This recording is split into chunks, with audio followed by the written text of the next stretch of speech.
Hey everybody, hey football fans. I'm still gearing up to get you the show. We're gonna throw it on the radio, the Reddit Talks right now. Setting that up right now. That's on Reddit Talks, which you can get through to going to Reddit. And if you need to get to my profile, it's user/msmith721, and that'll be where the interaction is. So head on over there now if you want to get involved in the conversation. Setting that up now. This show should start in just a minute. Hang tight. Thanks, guys.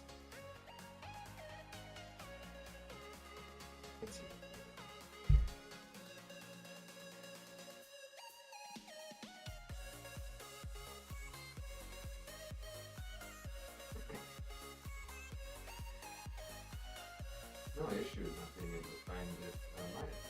We can talk now. We're good. But I can't find where the slide.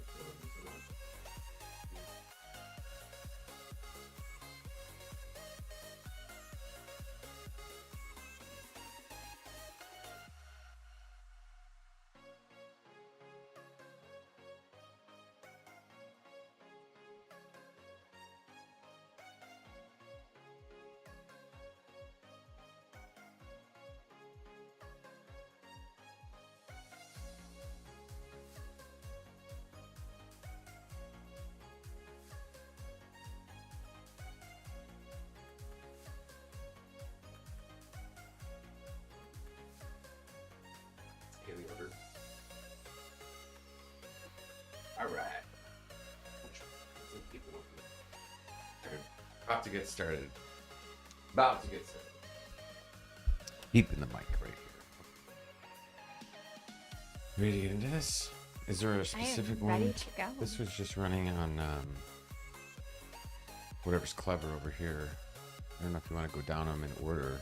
I think that would help me.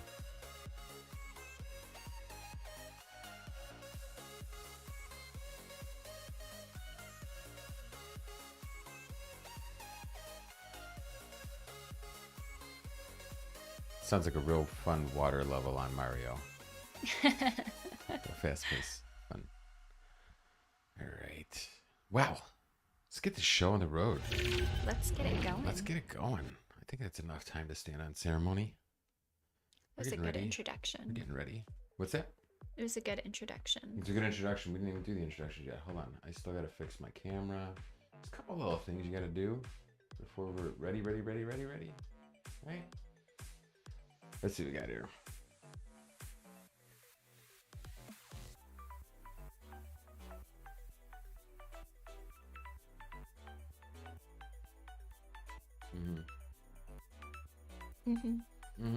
Especially since my camera's frozen right now. Probably helps. What do you think? It's a good one.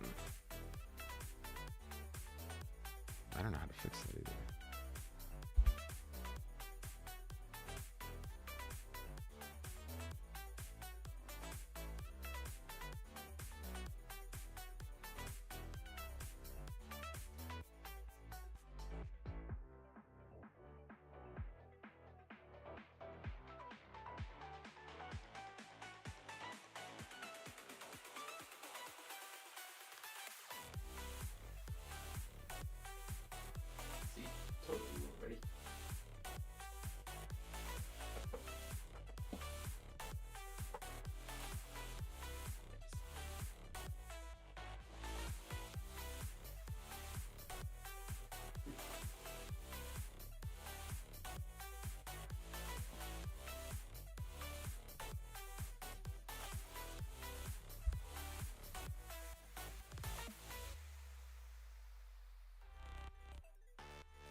Thankfully, the people have memes to look at. I can't speak for the people on the radio.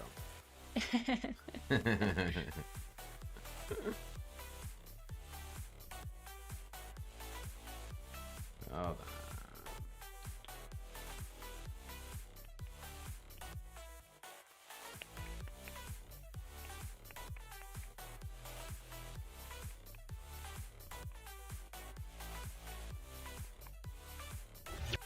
All right, I think we got it going. I think we're ready. There it is. We're all set. Hey, what's going on, everybody? Out in YouTube land, all of our football fans out in YouTube land. Really excited to have you. This is our first ever foray into the YouTube world. It's going to be a big difference. I'm usually used to Reddit Public Access Network, which is a lot harder to do. It's easier to do this one, but it's just a lot of new stuff. So bear with us and appreciate you showing up in the first place. If you wanted to get interactive with it, we are still over on Reddit with the Reddit Talks. So you can actually chime in, talk to us live time. If you want to get over on that, it's on reddit.com. You can find your way over to the Reddit Talks radio situation. It's under my username. If you can't find that, it's written on the screen at all times. Otherwise, welcome in. We're going to be going, jumping right into the games. The first game that we're going to tackle is Bengals Jets. I forgot to introduce my wife is here, Alina. She can say hi whenever she wants to. Appreciate that. For those who are on the Reddit Talks right now, we do have a handful of people in there. Where can they go to see this interactive? This is going to be YouTube. The visual portion's on YouTube, and that is just youtube.com. And then we are irregardless live on YouTube. And that's going to be the visual portion where you're going to be able to see, obviously, like our picks are going to be easier to pick up the people that we're talking about if we have visuals and stuff like that. But otherwise, if you want to interact, that's going to be either through the chat on the YouTube, but if you want to voice interact, it's going to have to be through the Reddit Talks. We've done a lot of work on these graphics this week, so if don't mess don't with be shy about done way too much on these graphics for them to just about go heading over for to nobody. YouTube too and seeing the visual part of it. So our lineup goes Bengals, Jets, Lions, Vikings, Eagles, Commanders, Raiders, Titans, Saints, Panthers, Ravens, Patriots, Texans, Bears, Chiefs, Colts, Bills, Dolphins. Then we'll take a little bit of a break because those are the, It's a lot of the games AM for games. the Yes. early- And then we'll early. jump into Jaguars, Chargers, Falcons, Seahawks, Packers, Buccaneers, Rams, Cardinals before we wrap it up. And we give you not only our picks against the spread, picks overall, and then we're going to also include our featured lineups that we're going to actually put in on Fanduel Million, which is coming up in just 2 hours. If you still got to get in, you might want to hurry up. It's $5 to enter. $1 million is the top prize. Perfect. And keeping in mind that anytime we're talking about the games, that's really our goal here is to narrow down, who's a great GPP pick. We're entering into the Sunday Million. There's obviously tons of tournaments out there. And although our picks are more geared toward FanDuel, there's definitely a lot of logic and things that you can use if you're more of a DraftKings player, more of a even Yahoo DFS player. So hopefully, And if nothing else, you can just go completely contrarian and go against us. And then that should give you... You might actually win. That should tell you, we are the dummies that are picking with the field. There's a way to win. Each way you look at it, if you don't want to take our advice, that's completely fine too. But we are geared towards that FanDuel lineup. So when you hear me, I'm more of a scheme guy also. I'm not a big stats person. My wife, Alina, is the stats person. That's why she does that. That's why we make a good tandem. But at the end of the day, I might not pick somebody who's going to do extremely well. But if they're not going to do well in the FanDuel ... millions, which is completely different. Just doing well is not the millions. Like, I'm looking for lists of people. I might say somebody and they might have 100 yards, no touchdowns, and 7, targets, which is phenomenal for that person to get 15 points at $4,500. But for me, that's not enough. So if you hear me talking trash, don't jump down my throat. I need people who are going to put up tons of points for We're looking very for little 3 amounts. times value. Three here. and a half times value is really ideally what what you're you're always looking aiming for. Yep. So. All right. With that said, again, I have the visuals for Cincinnati and the Jets. If we have some people that like to talk, I'm going to need you to just manage that talking portion. You go ahead and take care of them because I'm the one who's going to stretch on the Yes, I YouTubes. saw some quick I can already hands see that go my up mouth on isn't, the radio portion. So syncing up perfectly. definitely click that button and we'll get right on over to you. But let's kick it off with Bengals Jets. Bengals Jets. So tell us a little bit about the game. We're in New York. In New York. In New York. Bengals are winless for the season. Yes. We got a little hand up here, so I'm gonna go ahead and invite to speak. Yes. All right. And don't be shy to take them off of speaking if you have to. Also, don't be afraid to do that. Okay, Everybody good out there in Bandicoot. YouTube land. You're muted currently, but if you unmute yourself, Like I mentioned we'd love before, to hear we what do you have have to say. a platform where you can actually speak and can hear you. Hola, Thank you so much for joining us. nada. Eu sou brasileiro. Oh, Okay. okay. Do you have a pick for Cincinnati Jets today? Brasil. We're gonna need to learn how to screen these callers a little bit better. We're gonna need a production room of people just specifically screening these calls. First question: Move back to do you speak non-gibberish? And we will move on with our lives. So Bengals are winless, 0-2 going into this game. Jets are even at 1-1. 1-1. I love week 3 because we've had some time to really think about, okay, are these overreactions? Are these trends? You know, what is real? What is It feels like just a so one-off much has happened, situation? and I don't Yeah. have to speculate anymore off of what happened on the off season. I can see exactly what's happening in front of me. Funny you mentioned that because I look at the Jets as, especially in week 3, people who are going to say, well, you better watch out for them Jets. And I'm like, listen, every team just like the Jaguars, just like those lowly bottom teams, every team's going to have those surprise games. Absolutely. And that's what the Jets did. If you think that the Jets are going to win every single game down by 19 with 2 minutes to go, and they're going to come back and It's not going to happen like We're that. not going to see 2012 And everyone's going to be prepared for it going today. forward. Yeah. And the Bengals know what their downfalls are. The Jets know what they can and cannot do. I see this as the Bengals getting back to form, using it as a game to kind of recuperate, get your stuff down. Like, we know that the Jets are not going to rush us like we just got rushed by Micah Parsons and J.J. Watt. Remember, those were 2 pretty decent matchups to start the season. I mean, we Absolutely. hate the Super Bowl slump that they're seeing right now, but I do have to agree. I actually say on my notes here that the Jets' pass rush is pretty non-existent. Yeah. So that O-line is still something to be, I think, a little bit concerned about. We've talked about it over the last 2 weeks. Going into week 1, we were really excited. They'd made a lot of changes on the Bengals O-line there. And then week 1 and week Obviously, 2, we they saw didn't Joe pan out. Burrow just get sacked. So much pressure. Those were on some really good defensive lines, and it wouldn't surprise me if he sees a little bit of pressure today, given their weakness there. But I think he's going to find a lot more room in the pocket, a little bit more time to make throws, and hopefully some running lanes. Which for people Joe I think Mixon are, today. and that you need Joe Mixon to get worked out. He's not, he's running under, I think, 3 yards per carry right now. He's not getting a ton of carries. He's not getting bulk. He's not getting big plays. Well, when you're playing down from behind, naturally, Absolutely. game So script doesn't allow what for I'm saying in my scheme, what I'm guessing here is that the Bengals, they are going to get more room, but that doesn't, people like to confuse that with going to just air the ball out and go nuts. No, they're going to use it wisely. They're going to get Mixon a little more spread out. So as far as stackability on this line, it's very possible. I mean, you never know. The problem with Cincinnati is that they're going to break out and they're going to be Cincinnati. You When will got to that keep be? them on a short leash. And when is that going to happen? You stack them now until they are, sure, but and it will be that day that you don't stack them that they do all do go out. well. Yeah. But I do believe everyone is in line for some There's a high some ceiling ball on here. Cincinnati Yeah. offense today. But as far as DFS goes, I'm saying Burrow possibly, but I'm still not. You're gonna get him at an exceptional value, I believe. Absolutely, he's $7,500 this week. But it's the narrow The boomer bust potential. boomer bust potential Is is just, absolutely- it's too much. absolutely there. Yeah. Do you have him in any lineups this week? I don't have them. Okay. I'm gonna obviously put one lineup with a stack in there. You never course. don't do that. But as far as featuring on them, focusing on them, no. I'm gonna wait and see. I want to see when the Bengals are gonna play like the Bengals, and then I'll bet on them. I'm more of a wait and see kind of guy. So in that- you're in that a aspect. recency bias kind of guy. Yeah.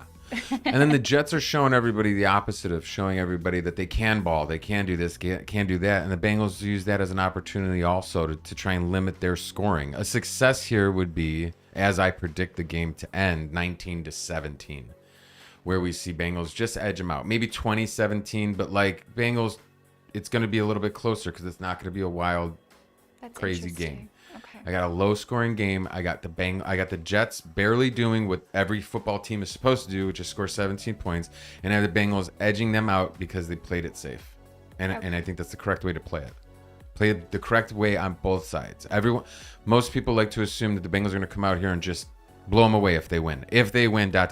blowing away. Well, what about the other possibility? If they win ...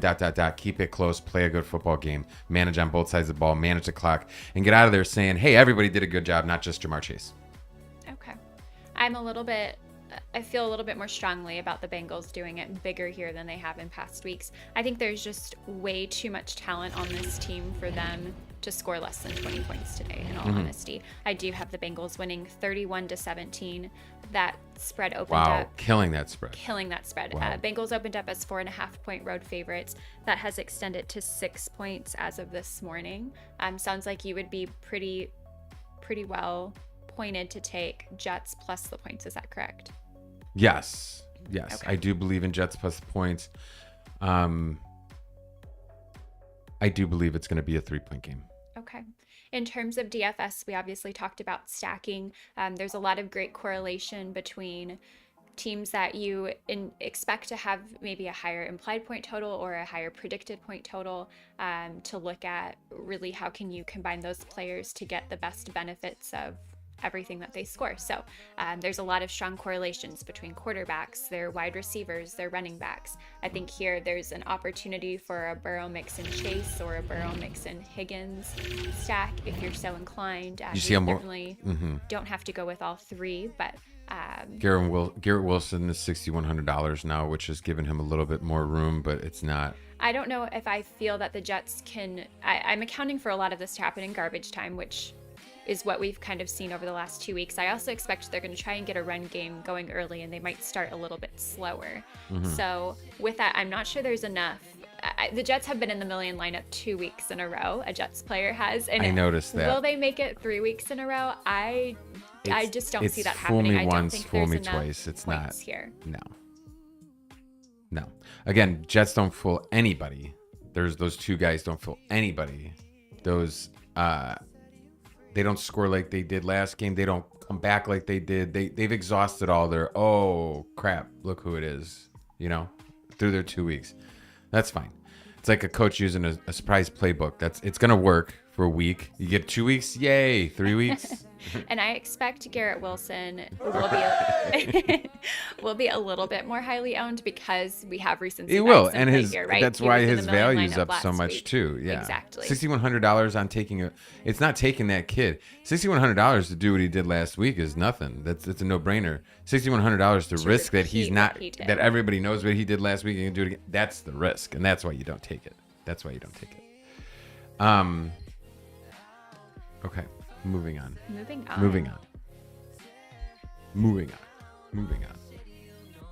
Next game here. Detroit at Minnesota. Detroit at Minnesota.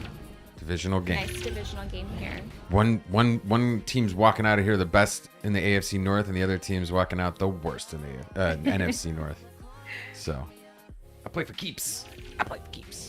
What's our spread here? We got six. Six is again. Stayed at 6. It has not moved a whole lot. So not a lot of Lions love after pulling out a win last week. They were favored last week. They did win the game. I have a Lions player. I would love to see the Lions win today, but I don't know that they can do it against Minnesota. No, we're gonna do a lot of week 3. My emotional Who feeling you fooling? is I want the Lions to win. Of course, but from a so do they. statistical So does perspective, Dan from a Campbell. game So flow does Dan Campbell's perspective. wife. We all want them to win, but I what's don't really know gonna if that's happen going to is they're gonna come to life.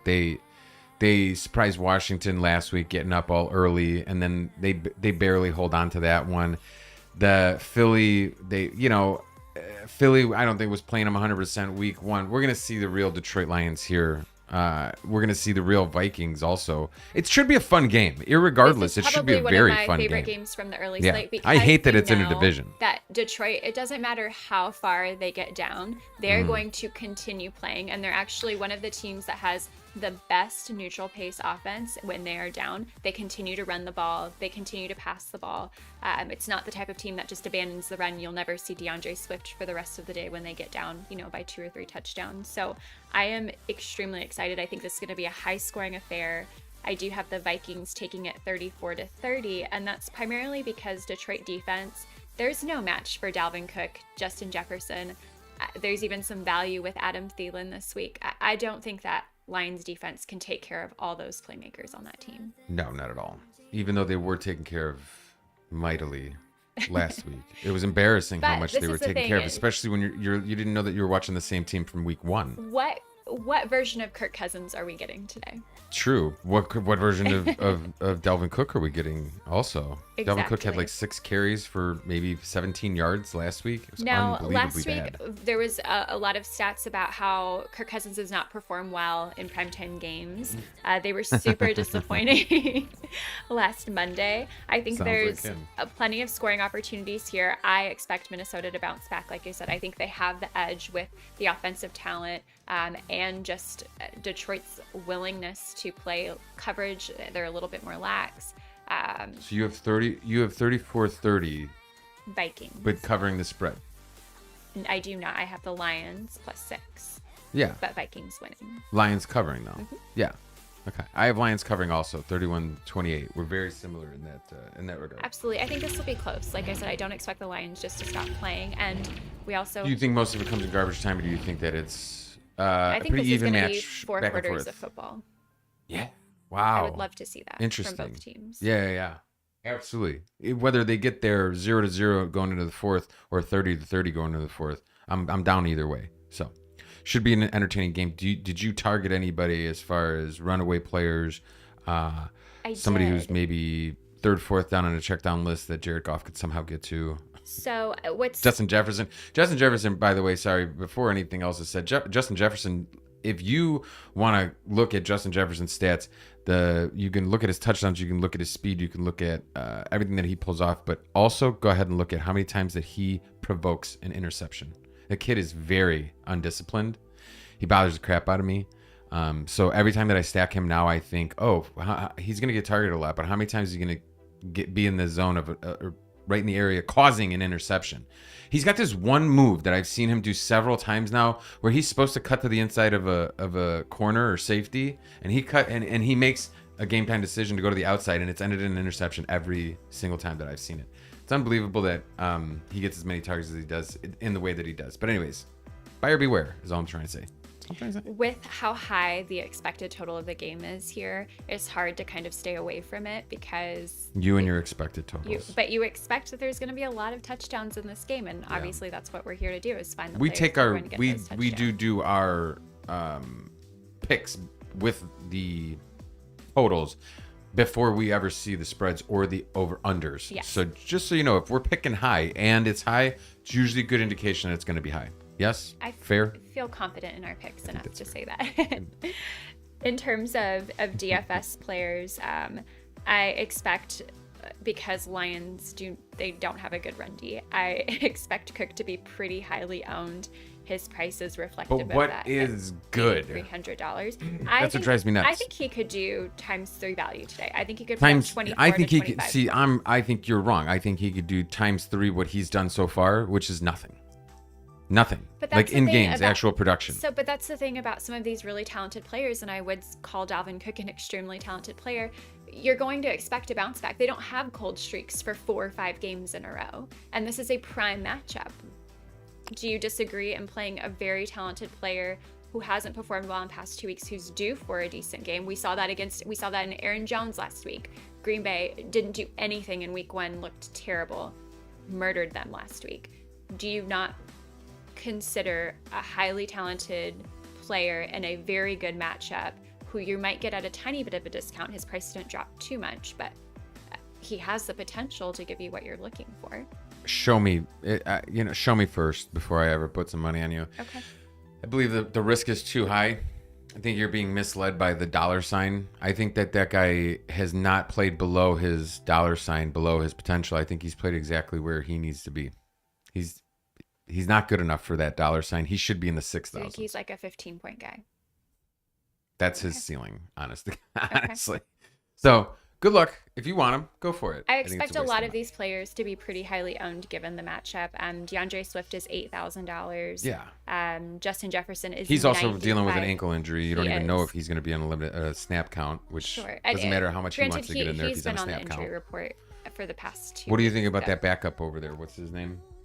Jamal Williams? Jamal Williams. So in week 1, he kind of vultured some touchdowns Mm-hmm. from DeAndre Swift. I think that's why you don't see DeAndre's value increasing as much That's as you would interesting. expect. It didn't happen last week. We're only in week 3. Hard to tell. I have very limited exposure to DeAndre Swift given the injury concerns. Mm-hmm. I'd expect it wouldn't surprise me if his ownership is 8 to 10% today either. DeAndre Swift? 8 to 10 still. He's only $8,000, so it's Only? only. He better be putting up 30 points for me, and on the But probability of a he's done it limited and snap has the count, they want ability to his do it, and season they're to in a last. game I just script don't that can see do it. I don't see it. I don't see anybody making that call. No way. No way. Anyways, who else? Do you have anybody else from that game that you have on a? I any do kind of have some list? exposure to Justin Jefferson because of his price. I think I only have him in maybe one lineup or so. Mm-hmm. But Amon-Ra St. Brown is $7,800. He's getting massive target share. $7,800. Mm-hmm. He's up there near Jeffries. He's up there near Kelsey. He's up there near with big top wide receiver top Absolutely. And at his price, I mean, dudes. we just talked $8,000 about is a lot of money. Justin Jefferson to Amon-Ra St. Brown, $9,500 to $7,800. And Amon-Ra St. Brown could potentially score just as many points as Justin Jefferson could. They're not going to stop running the ball. But potentially, if as long as Minnesota did not watch the game last week, I just don't know how. I don't know how. So, if we use the logic again to say that he got 2 touchdowns last week, then he could be seeing a lot and he could be touchdown again. We're giving these guys 30 averaging 30 touchdowns a year when they're just always. Just like you say, a down week should maybe or has a natural movement towards like having an up week after a down week. What's to say that an up week wouldn't have a natural down week the next week? So when you're selecting a DFS player, Mm-hmm. what are you looking for? 2 touchdowns, over 100 to 120 receiving or But how are you selecting the players who are going to get that many points? What's your rationale behind that? My rationale is a lot of times copycat to see what teams, if teams were overexposed to something. Case in point, like when OJ Howard had 2 touchdowns against Indianapolis, and then we did see Jacksonville the next week go after Evan Ingram. It wasn't as many touchdowns, it wasn't as much action, but the targets were there. They were upped. I like a little bit of both. I know that a team that's specifically when we're looking at tight end is going to, or maybe like a number 1 wide receiver, you're not going to play the same number 1 wide receiver who had success against the worst backfield the next week playing the best backfield. You're not going to play him the same. Your rationale to me seems like you're just blinders. Like, as long as he did well, I don't care who he's playing, where he's playing, what kind of. Absolutely not. You, of course, look at the matchup, but consider target share. That should be one of the main criteria to selecting a wide receiver. Of course. The offense pretty much flows through him and DeAndre Swift. And when it's through the air, he's getting over 25% of the targets. So you're looking at not only targets, you're looking at opportunities, catches, and red zone exposure. That's how you should be selecting a DFS player. And I feel he does meet all those criteria. And how do you? Is it replicative of last week? I don't know. But is the opportunity there to hit a ceiling? By far, and at $7,800, I think there's a tiny bit of value there. I'm just saying it's too expensive. I'm saying he better bring me in 30 points. And Well, and everybody in who's this listening can choose Team Mike, Team Alina. one of us I'm gonna on be St. right, and one of Brown. us gonna be wrong. One of us will be correct. I'm gonna have to record this portion. But we because do it's very agree. clear. One of us is gonna be very right, and one of us is gonna be very, very wrong. But we are in agreement that Minnesota takes the win today and Lions cover +6. Edge out the win. Lions do cover, and Ammonia St. Brown. I do believe he has a touchdown. I don't believe he has 2 touchdowns like last week. I believe that Minnesota did their due diligence in looking at the tape. They're not going to let that happen. And if I'm Dan Campbell, I'm not going to push that because I'm probably going to think that they're going to maybe put some more coverage on there. It's a sneaky repeat offense, but it's also a sneaky repeat defense. If I saw what worked, I'm going to do it again. If I saw what didn't work, I'm not going to do it. It's just the way football goes. So I'm going to give it to the professionals to be a little bit more professional here. Alina is going to give it to good performance to continue being good. And there's no wrong way about either one of those. But one of them is correct and one of them is incorrect. One of them is horribly right and one of them is horribly incorrect. It's just like going for it on fourth. You're either the biggest genius ever or you're the biggest worst moron. play calling of all time. Absolutely. All right. And I did say that I did have somebody on my lineup who is from Detroit. And I will have to pull him up because I don't know who this is. Well, we can No, get- Quintez Cephas? Is that his name? Okay. I don't know how to Cephas, yes. See, I'm with you, but I'm going in a little bit of a different angle where I'm saying that yes, ammonia is going to be covered. Apollonia is going to be covered. And then it's gonna come down to check down, whatever. And then if you're not giving up, or if we're going into garbage time, I would love nothing more than Minnesota to be up by a healthy margin, or at least like the game's over in actual garbage time. Because the problem that you're gonna find with Detroit is that you might not find as much garbage time as you think. And garbage time is usually good for lower. But garbage time to Detroit is still running their top guys and still going hard charging. So those guys who do, I'm kind of speaking against myself right now. Those guys that do want to dig down in certain lineups to find guys when games would be trudging along in those garbage time opportunities. I'm kind of going against myself, but I do believe that in this instance, hopefully Detroit can be highly competitive, not getting down, and then hopefully we get to see them open it up to some receivers like Cephas. That'd be awesome. If I see a touchdown out of Cephas at $4,600 and anything over 50 yards, I'm gonna be ecstatic. Stephon Diggs is $8,300. You're gonna justify Ammonia Brown right in there with him? I just don't. We'll get can to they that. both do the same thing? Yes. Diggs does it more often. And ammonia, the floor is higher. It's you And know. we'll get I to also that. don't. I have one team thrown to me. Anyways, Philadelphia and the Washington Commanders plus -6.5. Guess who's getting what?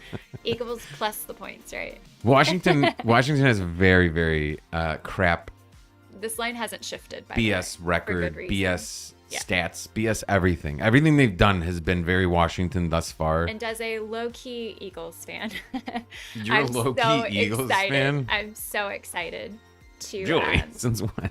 Fletcher Cox. Come on, Mike. Ooh, Get with it. So I'm so excited because the Eagles have been living up to expectations in the last 2 weeks. They look really good, and they're such a fun team to watch. Wow, I could just be doing the stats right off the back of me. Go ahead, sorry. Against the Commanders today, Commanders are a little bit of a frisky team. Frisky? Yeah. It's a cute way to put it. Sure. Yeah. It's also what version of Washington do we get? So Philly week 1 when they played Detroit, we had a pretty high scoring game, and that the Philly defense was pretty soft in coverage, and they tightened that up against Minnesota. There was just amazing coverage, a lot of creative blitzes. They put a lot of pressure on Kirk Cousins there. I expect to see a little bit more of that today versus allowing as many yards as they did week 1. In fact, Washington defense has given up the most 40-plus yard plays in the league, and Jalen can throw. So it'll be interesting today. That was something else about Ammonia St. Brown. Sorry to go back to that, but they allowed him 2 carries. Wasn't that who they played? Yeah, Washington and Detroit. It holds water. Ammonia St. Brown had 2 carries for 40 yards apiece. Unreal, but go ahead. I'm just saying. So again, let your star running back break off of 2 40-yard runs. The game's not going to be the same. Okay. No, they were runs. They were runs. They were runs. Runs. Okay. He had 100 yards on carries, 11 targets, whatever, but runs. He had 2 carries for 40 Mike's running apiece. for everybody I on saw the Reddit. stat. It was like 80 yards, and then he's got 2 carries. I'm like, how's that possible? And yeah, it was his average was 36 yards per carry. I don't know Do the that math. the Commanders can keep up with the Eagles today. I do have a big question. Can anybody keep up with the Eagles? Where is Antonio Gibson? Does he still play for Washington? See, he's one of those fly under the radar WR1s, he's just going to get you what he... Running back. Gibson. Running back. Gibson. Who's their wide receiver? You have Curtis Samuel. Scary Terry. Dotson. There you go. Yep. Anyways, one of those guys that's he's gonna show up, he's gonna do the work, he's gonna get the calls. This is a very militant team. If you haven't noticed anything about, they've been since Ron Rivera's. That's just how he is. A very militant team. You show up, you do your job. No one player on Washington will ever be like, whoa. So that's why I don't think to this day you've seen a single Washington player on any one of my lineups. Okay. Sorry, that's just how they are. They're just mute. For DFS, who do you have in any of your lineups? Any exposure to? Between these two teams? Yes. Checking now. Washington, Philly. I should have some kind of Philly. I expect Hurts don't have to be any Philly. Probably one of the most highly owned quarterbacks this week based off of recency bias. He's $8,100. He's just such a danger to score touchdowns on his own too. That's the thing. 2 last so you week. have Unreal. Absolutely. So you have, he's able to do it. He can throw them. He can run them in. You're going to get rushing yards, which in DFS that's a really great bonus. Is when your quarterback is also running the ball too. Mm-hmm. I do, because of his ownership, I'm inclined to look elsewhere. It wouldn't surprise me if he's 15+% owned in the Sunday Million today. Yeah, I'd watch out for that. But how much is what's his price tag? $8,100. $8,100. Wow. It's a lot. It's a lot of money. Yeah. But I would play him unstacked if I was. That's interesting. I almost agree with that because we talked in week 1 about Miles Sanders. He went all season last year without scoring a touchdown. We expect to see him get worked more and more, and he is still sitting at $6,800 because we're not seeing a whole lot of fantasy output there. Mm-hmm. It wouldn't surprise me if I see a lot of Hurts Sanders stacks, and I am not going to be one of those this week. Rarely do I say I'd play a player unstacked because there's just so much correlation. When your quarterback does well, generally there's a lot of other people on the team who do well too, and you want to capitalize on those points. But in this case, I do want to mention one of their wide receivers, Watkins. He's their wide receiver 3 he did have a big touchdown last week, but he is $5,300 and he has an incredible matchup in the slot this week. I did see that you had him in your lineup. And I do have him. Yeah, we'll share that lineup later on today, but I do have him in there. $5,300. Yeah. I think that's a great, He could up that. He's averaging 6.95 fantasy points per game. If he could up that to another touchdown. If he could throw a touchdown in there with a few more yards, and you're absolutely golden on that. Absolutely. So yeah, good pick. Very good pick. I do have a little note here about Logan Thomas. I don't have a lot of exposure to the Washington players, but Logan Thomas, we talked about him last week. You mentioned you were quite fond of him. He's getting a lot of targets in the red zone. He is. So when they're finally making it down there, one of these days, that man is getting so much exposure. And for tight ends, this is what gets tricky. So we obviously have 2 really great tight ends on the slate in terms of Kelsey and Andrews. You know that the volume's there, but if you're not inclined to spend up and you're looking for a little bit more value, that's really what you're looking for. You're looking for the red zone targets and opportunities to score those points because, the odds of having a 15+ tight end that's not Kelsey or Andrews is pretty slim. So I think Thomas at $5,400 is a little bit of value there. I think he's on our value picks down on the ticker. He is down there, yeah. Another guy, Dallas Goddard's down there too, speaking of tight ends. Logan Thomas is one of those guys. I mention it every single time. The offense can run through him, but the issue is will it? I am done giving him chances. The one time that he does do fairly well, he gets his 22 points, is just I'm cutting it off now. When he gets me that in week 7, I'll save the money and I won't, I'll cry about it then. I'm good with anybody on this list, including Logan Thomas. Perfect. Maybe especially Logan Thomas. I do have a think hand the raised. Eagles will probably have too much. And it's been sitting there for a second. Go for it. So we're going to give this a shot here. Let's see. All right. Let's see how this one goes. Kevin, here it goes. Let's go, Kevin. Make us proud. Technical difficulties. All right, Kevin. Oh, there's 13 in there. There's quite a few people. Oh, look, there's 2 of me. All right, Kevin, you're muted, but you're good to go.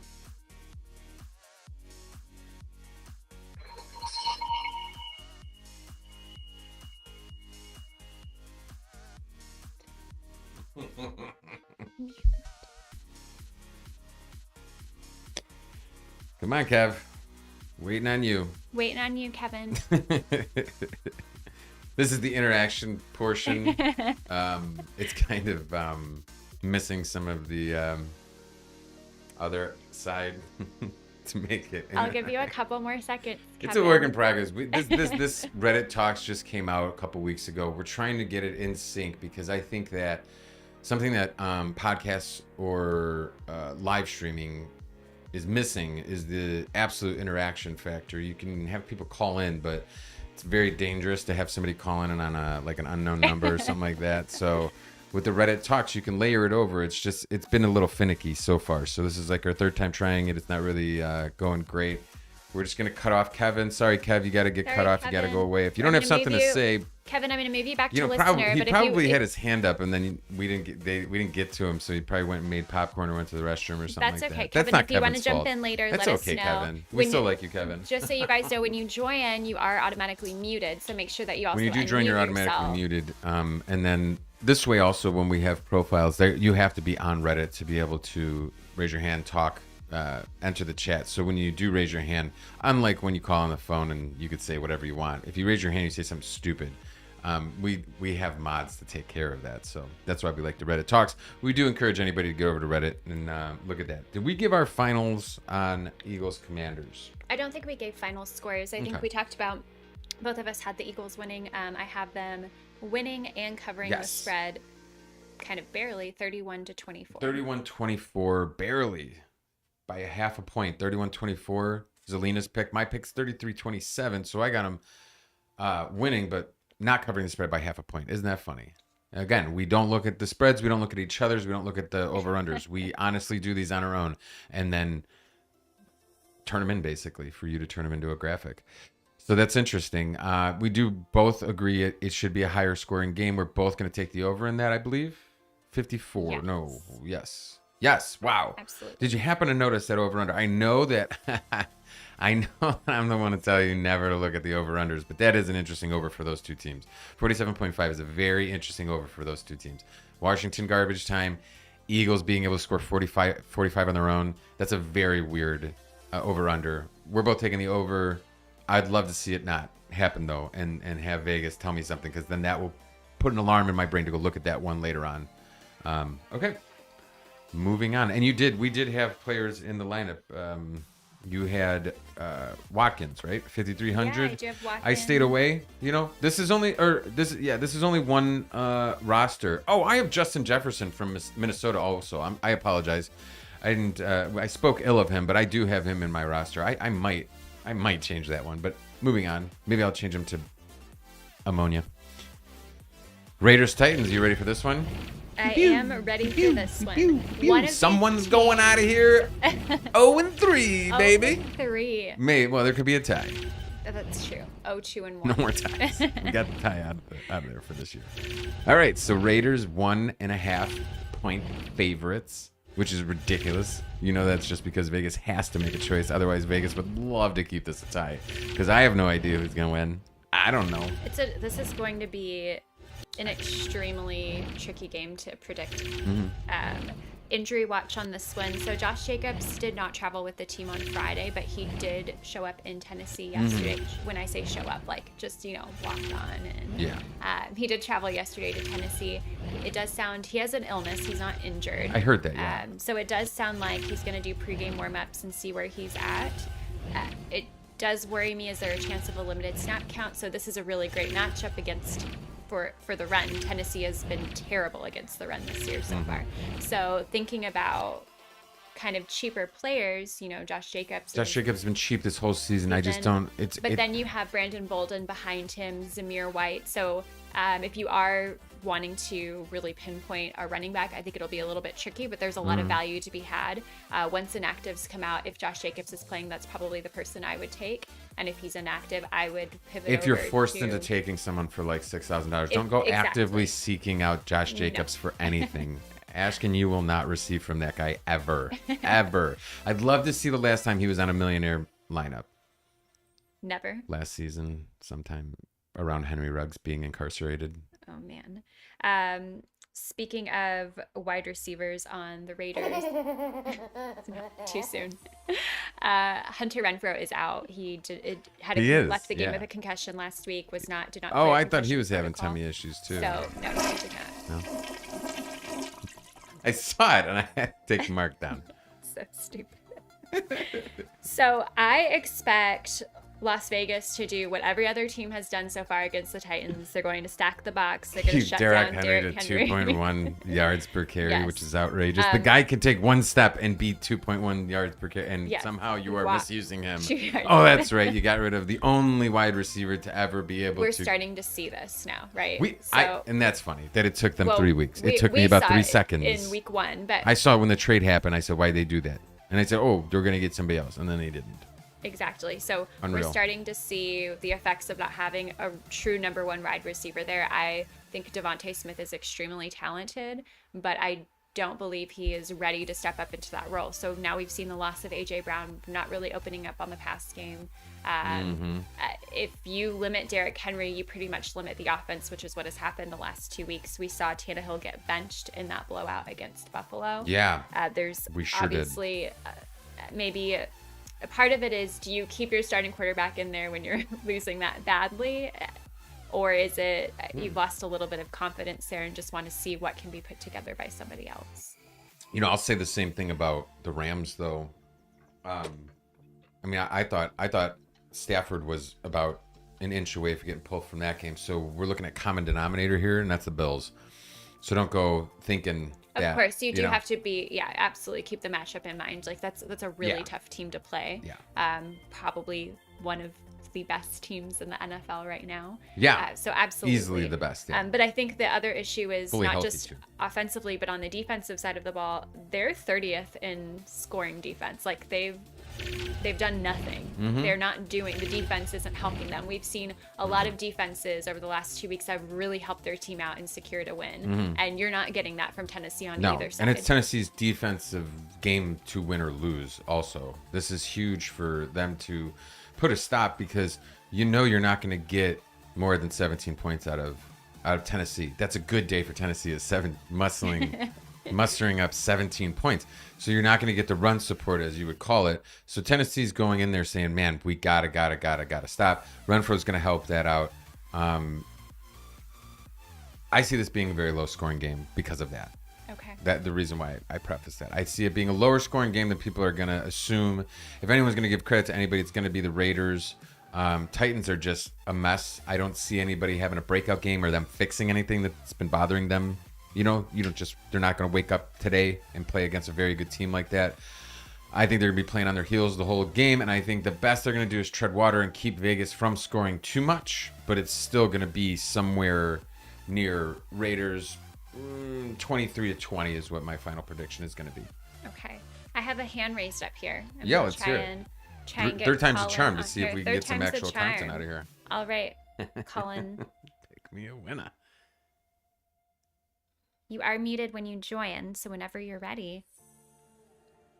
I'm ready. Woohoo! So I personally think this is going to be a big scoring game for the Raiders. I think. So do I, Colin. I haven't given my prediction yet, but I'm totally with you on this. Yeah, no, I just think. Well, first of all, I Viva.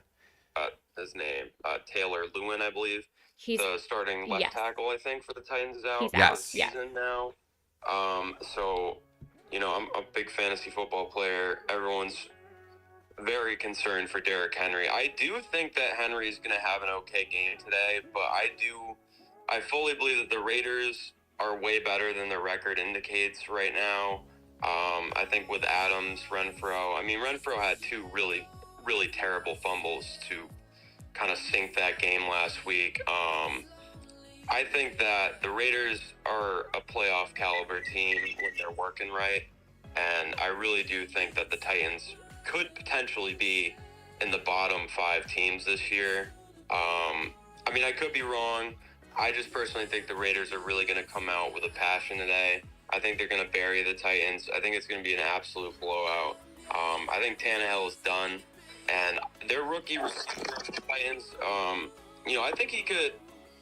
I think he could figure it out today, maybe have a good game, but I just don't see any way that the Titans really produce offense now, losing their starting left tackle, not being able to get Henry involved, that play action. I feel like the only way Tannehill has really been at the level that he's been the past couple of years, just the play action and working off that. And without, like you were saying, without AJ Brown on that team, they're relying on a rookie receiver to kind of get things right and figure it out. I'm not crazy about Robert Woods.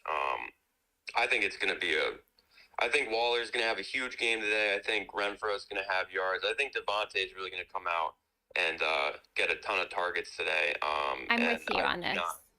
Well, I'm sorry, what was that? I'm totally with you on this. Yeah, so that's just how I feel. I'm definitely expecting the Raiders to really come out today. Perfect.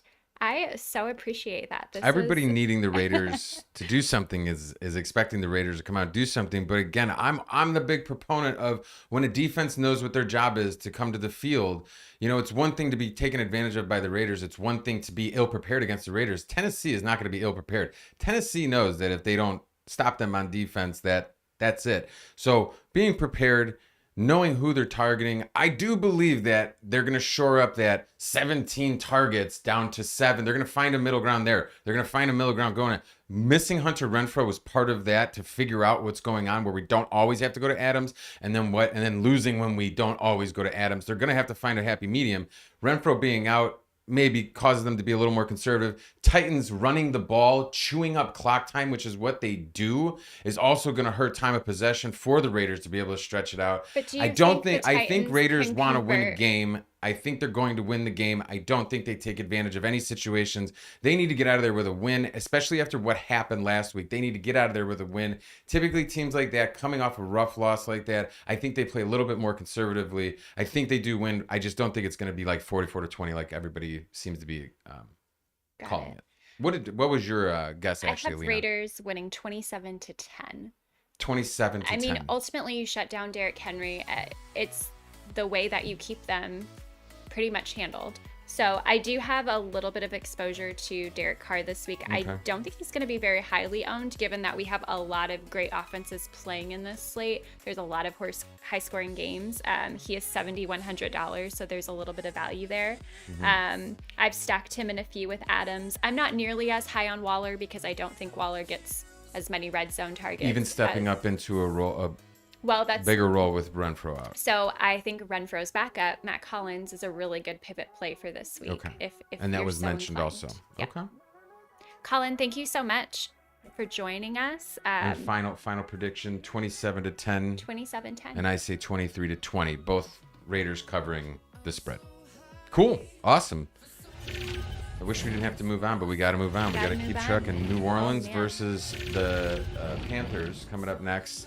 This is a 2.5 point spread in favor of New Orleans, which I feel like every single match. First of all, I feel like I've seen this game 3 times already this season. Is that weird? Like when I saw it, I was like, they're playing each other again already. That was my and then obviously it's just like these teams, these AFC and NFC South teams that they're all like 2-point spreads. They're all playing each other. It's weird.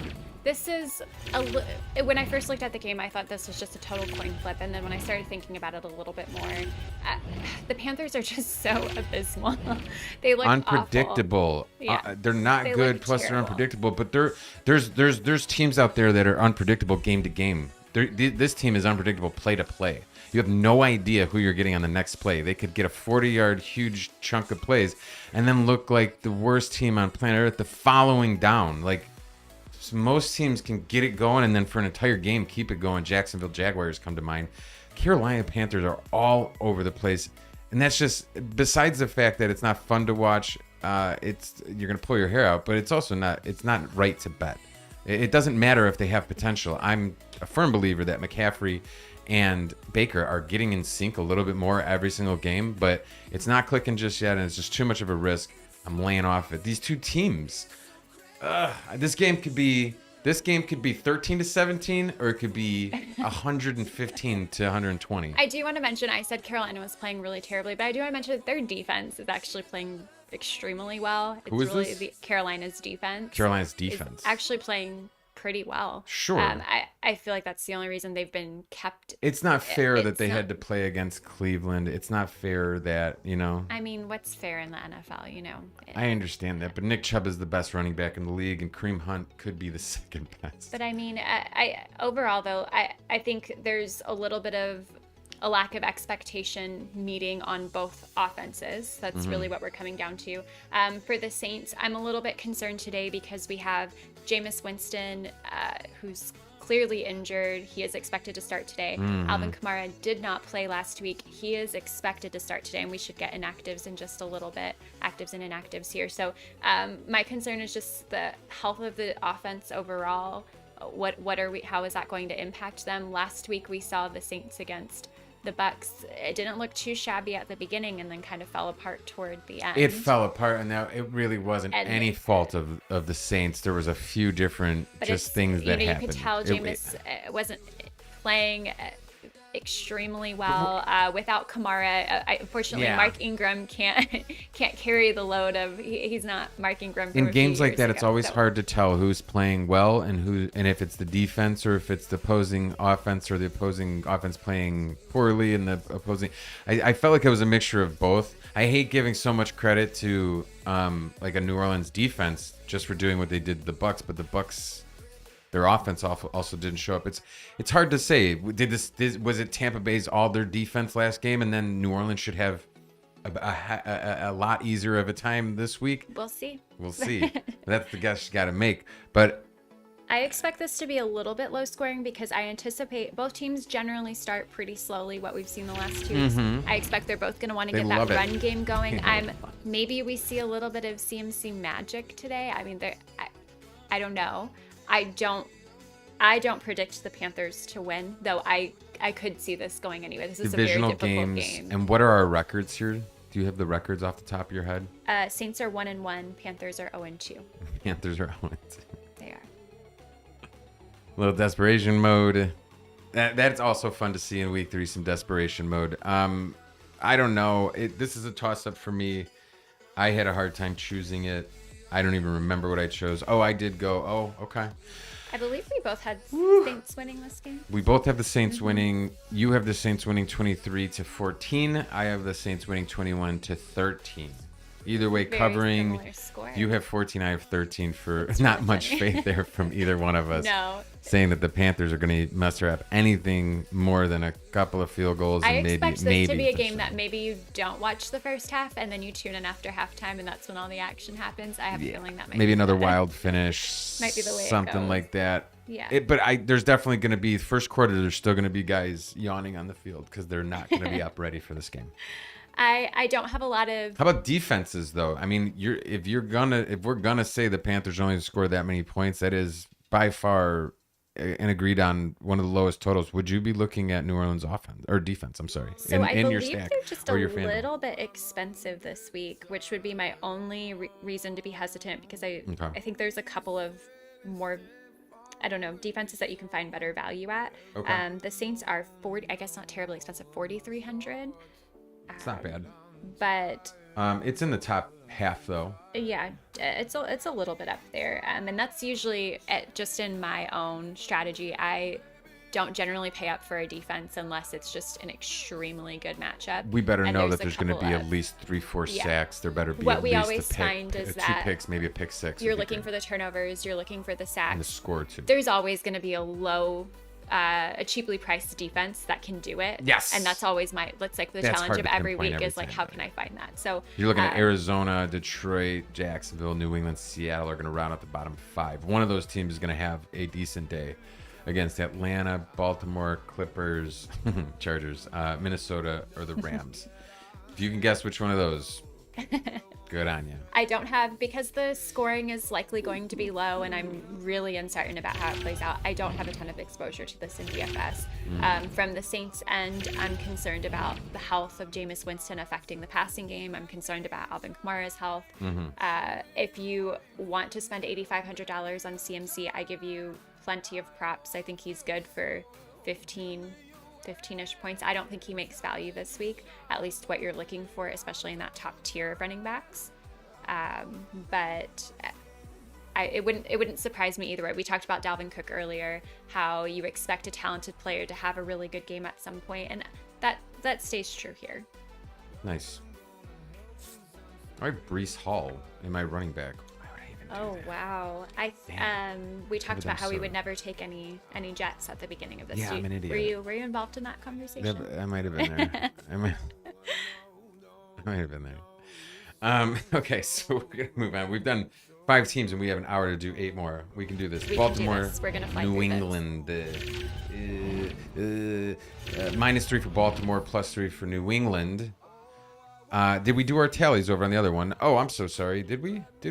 You Saints Panthers you 21-30. mentioned Yeah, that. that's right. Yeah, that's you right. mentioned That's that. right. And I wanted the under. I got a lot of unders. I got an under for Bengals Jets, over Lions, Vikings, Eagles, Commanders, and then like the rest are under.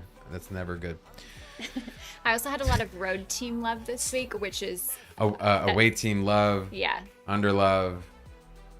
It's never gonna work It's an out that way. interesting set of predictions. It could. Sure. Football So could be Ravens canceled, opened too. as It could, but 3-point road favorites against the Patriots. It's moved to 2.5 so far. big movement. Big movement. Huge movement. I don't know what to do with that movement.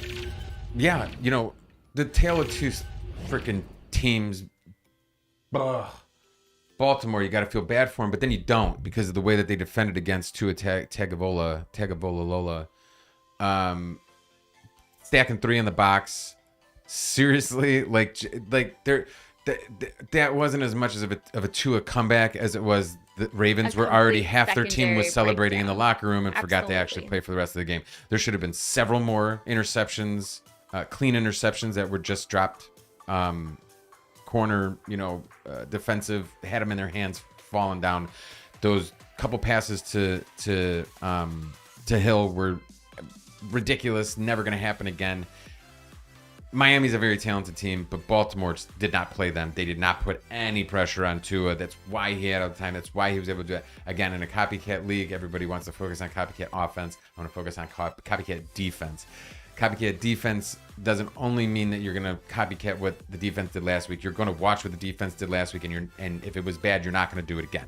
So I do think it was a great example of how to get him down and then how not to keep him down, which is every team's focus from now on is how to get him down and then keep him down, which is not that hard. It's not like, we just can't figure it out. It's don't let up on him.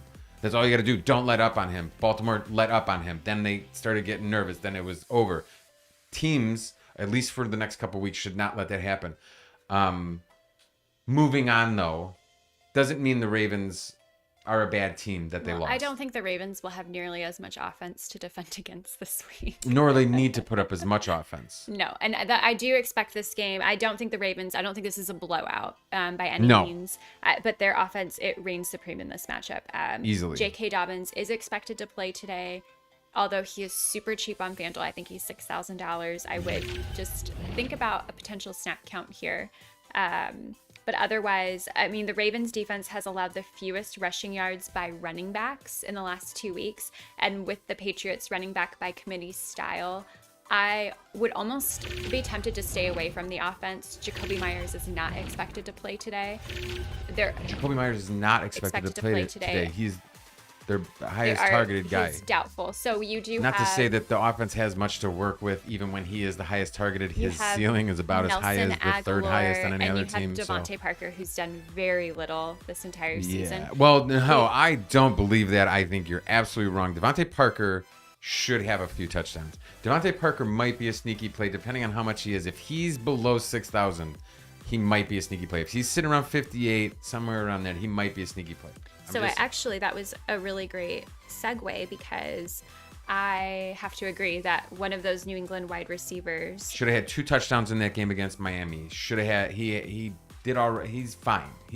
With Myers out, he might even have, even a higher, more elevated day, I think. And against Baltimore, who apparently wants to give everybody all day long, even let Joe Flacco look like he was a halfway decent quarterback. It's not a bad play. I might be switching what's his face out of the running back role, take that Breece out, because I think he only had 7 carries for 50 yards and no touchdowns last week. I can't give away $6,100 for the repeat performance Absolutely of that. not. Or even if you double that, I might not even be very And if you happy think there's about upside, that. Devontae I'm Parker gonna is take him out and then throw in 5,200. him or Thalen. We'll cross We'll that get bridge to when we it. get to it. Okay. Okay. So, You gotta yeah. work out we these things. When you're doing lineups, man, boop, boop, boop, boop, boop, boop. You gotta know who you're taking in and putting out. Now, on the Patriots side, I do worry that there's not going to be nearly as much yardage. So that's why I Not am whatsoever. preferring to stay away from some of the offensive players. But I think there is value with a Devontae Parker, or we kind of hated on Nelson Aguilar last Poor week. Mac And Jones. then what I did think- he do? He put up a huge I game. know. But again, yeah, that whatever. You know what I mean? That's playing Russian roulette with the Wheel of Fortune. It's just, and everything's a bullet except for the $1 million space, and that's Nelson Aguilar. It's just not gonna. It's not worth it. No, not I at all. wouldn't spin that wheel. I do have a good bit of exposure to Lamar Jackson and Mark Andrews this week. I expect that they're going to both be decently owned. It is kind of an expensive stack to have, but when you know that that's, one of your go-tos, especially in the red zone, I always love to have a little bit of exposure when we get to the Kansas City game. It's the same way with Mahomes and Kelsey. Are we I going to think take it's nice any to- consideration to the coaches? I mean, we're talking about 2 Hall of Fame coaches that don't exactly take pride in running up scores, doing trick plays, winning like Miami would or something like that. Absolutely. I It's- really it's think they reflected play. in my- I think in my they play a chess prediction. game against each other. I think this is about the coaches. I think it stays higher than it should. The game should. I want this game to end 14-14. But I think it ends a little bit higher than that, and I give the edge to Baltimore. I don't think that Patriots are ever really in the game, but I think Baltimore doesn't run up the score. I completely agree with you. I have Baltimore winning 24-17. And again, some good play calling, some good solid defense would do them some good. Work away from what happened a week ago. You want to get that as far out of your memory as possible. A really good way to do that is to play a really sound defensive game. Look for some conservative play. Again, I don't think this gets out of hand. I don't think that it's really a close game, though, even if the final score does seem to suggest it. I say 25-20, Ravens take this one. And as far as my lineups go, nobody. I don't have anybody from either one of these teams on my official Fanduel lineup. You? Nope. Nope. No. All right. Houston, Chicago. If we could skip one game this week, If I we think could it would skip one be game, this it'd be one. this one, yeah. Yeah, We could do it very quickly. we sure can because I The don't. game there's ends not- 0-0. All right, the end. Bye. There's not a no whole one's lot on I'm my team from super my lineup. excited to No talk one's on about. the lineup, I don't think. For those Bears fans out there, what a season! Nope. Bears Houston, man, I got nothing. Davis Mills either comes in and does well or he doesn't play.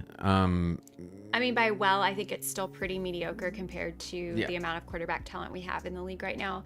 Neither Davis Mills nor Justin Fields can generate a pass game. Nope. That's what this comes down Nope. to. Houston hasn't scored more than 20 points. They're struggling on third downs. They're 29th in 10-plus yard completions, bottom of the league. Easily And the 2 worst Chicago offensive teams. is a one-dimensional Yeah. team. All they can do is run the ball because they can't pass Mm-hmm. it. And so they have the second lowest plays per game, their highest sack rate, lowest percentage of passing plays, and I believe potentially one of the worst O-lines that are out Easily. there for Chicago. Easily. So I don't have it's a little bit of a coin flip in the sense I could see this going either way. It's just 2 pretty bad teams trying to win a game.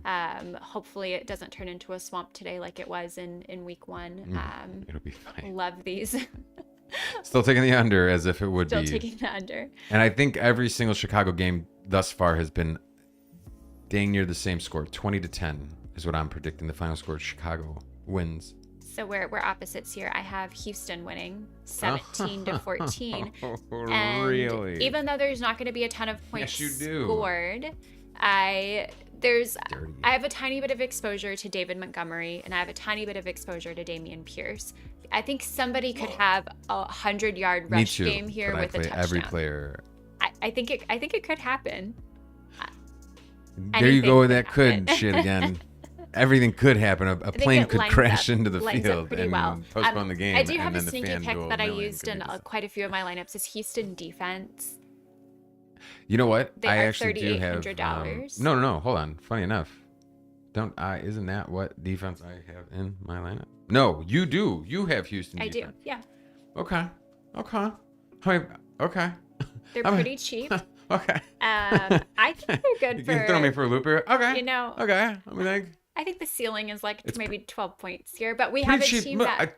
They could get them to. They could have them turn it over, and since their time on attack is going to be so small, and then Dameon Pierce can't run a game to. I have several different running backs who, if I just run it to him all day long, if I started with 7 points, I could win the game. Just because I can successfully run. Pierce is not like that. So I can't ride on his back. He's also not getting the volume. He's not going to get the leash to get it either. Exactly. So you know it's going to be what you would assume would be more time on attack because the team would be up, which would take away from the defensive side of the ball for that same team. You would think that would go up. You would think it would go down. It would actually go up, if I'm correct about that. I think Houston is an amazing sneak defensive play. Thank you. Good job. That's maybe the first time we agreed on something. That's not true. You're saying that for effect. You're saying that for the radio. You're saying that for the show. That's not true. That's not true. I think this is I'm going to just call this a sneaky underdog win. Texans winning in Chicago 17-14. Oh, that's how I do it. Ha. Okay. Mentioned there was a I was lot having of an road issue love with here. the screen and then the thing, and then I was having to come out of it because I was going to my bailout and then doing the thing. You guys get it. You get it. All right. Moving on. 2 more to go in this early round of games. Yes. Next, Kansas City at Indy. Minus 5.5, plus 5.5 for Indy. Plus 5.5 is not enough to go up against the Chiefs team. Did you notice that there's not any spreads that are really extravagant? 10 points, 8 points, 9 points? So last week, there were so many huge spreads, and we were like, where are these spreads coming from? They're not well deserved. And it's against the Colts, who did not score last week. So what we talked about yesterday, we're talking about trap games. Oh, yes. And It's a trap. that was really good. Talking about trap games. Even better if you didn't call attention. So like it was planned or something. I believe the Chiefs. So I have predicted that the Chiefs will win this game, but this game has trap written all over it. It's the trappiest. It's the trappiest. It's the trappiest for sure. I don't know that it is the trap game, but it is the trappiest for sure. I would. I'm trying to find a trappier game. So for 2 weeks, we've seen Matt Ryan be pretty much beat up in that pocket. I think anybody taking Miami is a trap because people taking Miami, it's a trap to think Miami can beat the Bills. Miami's going to get smoked by the Bills. But anyways. So that's the only other trap Colts, game besides Jacksonville beating Chargers, which won't happen. Sorry. Let me know when you're done, Mike.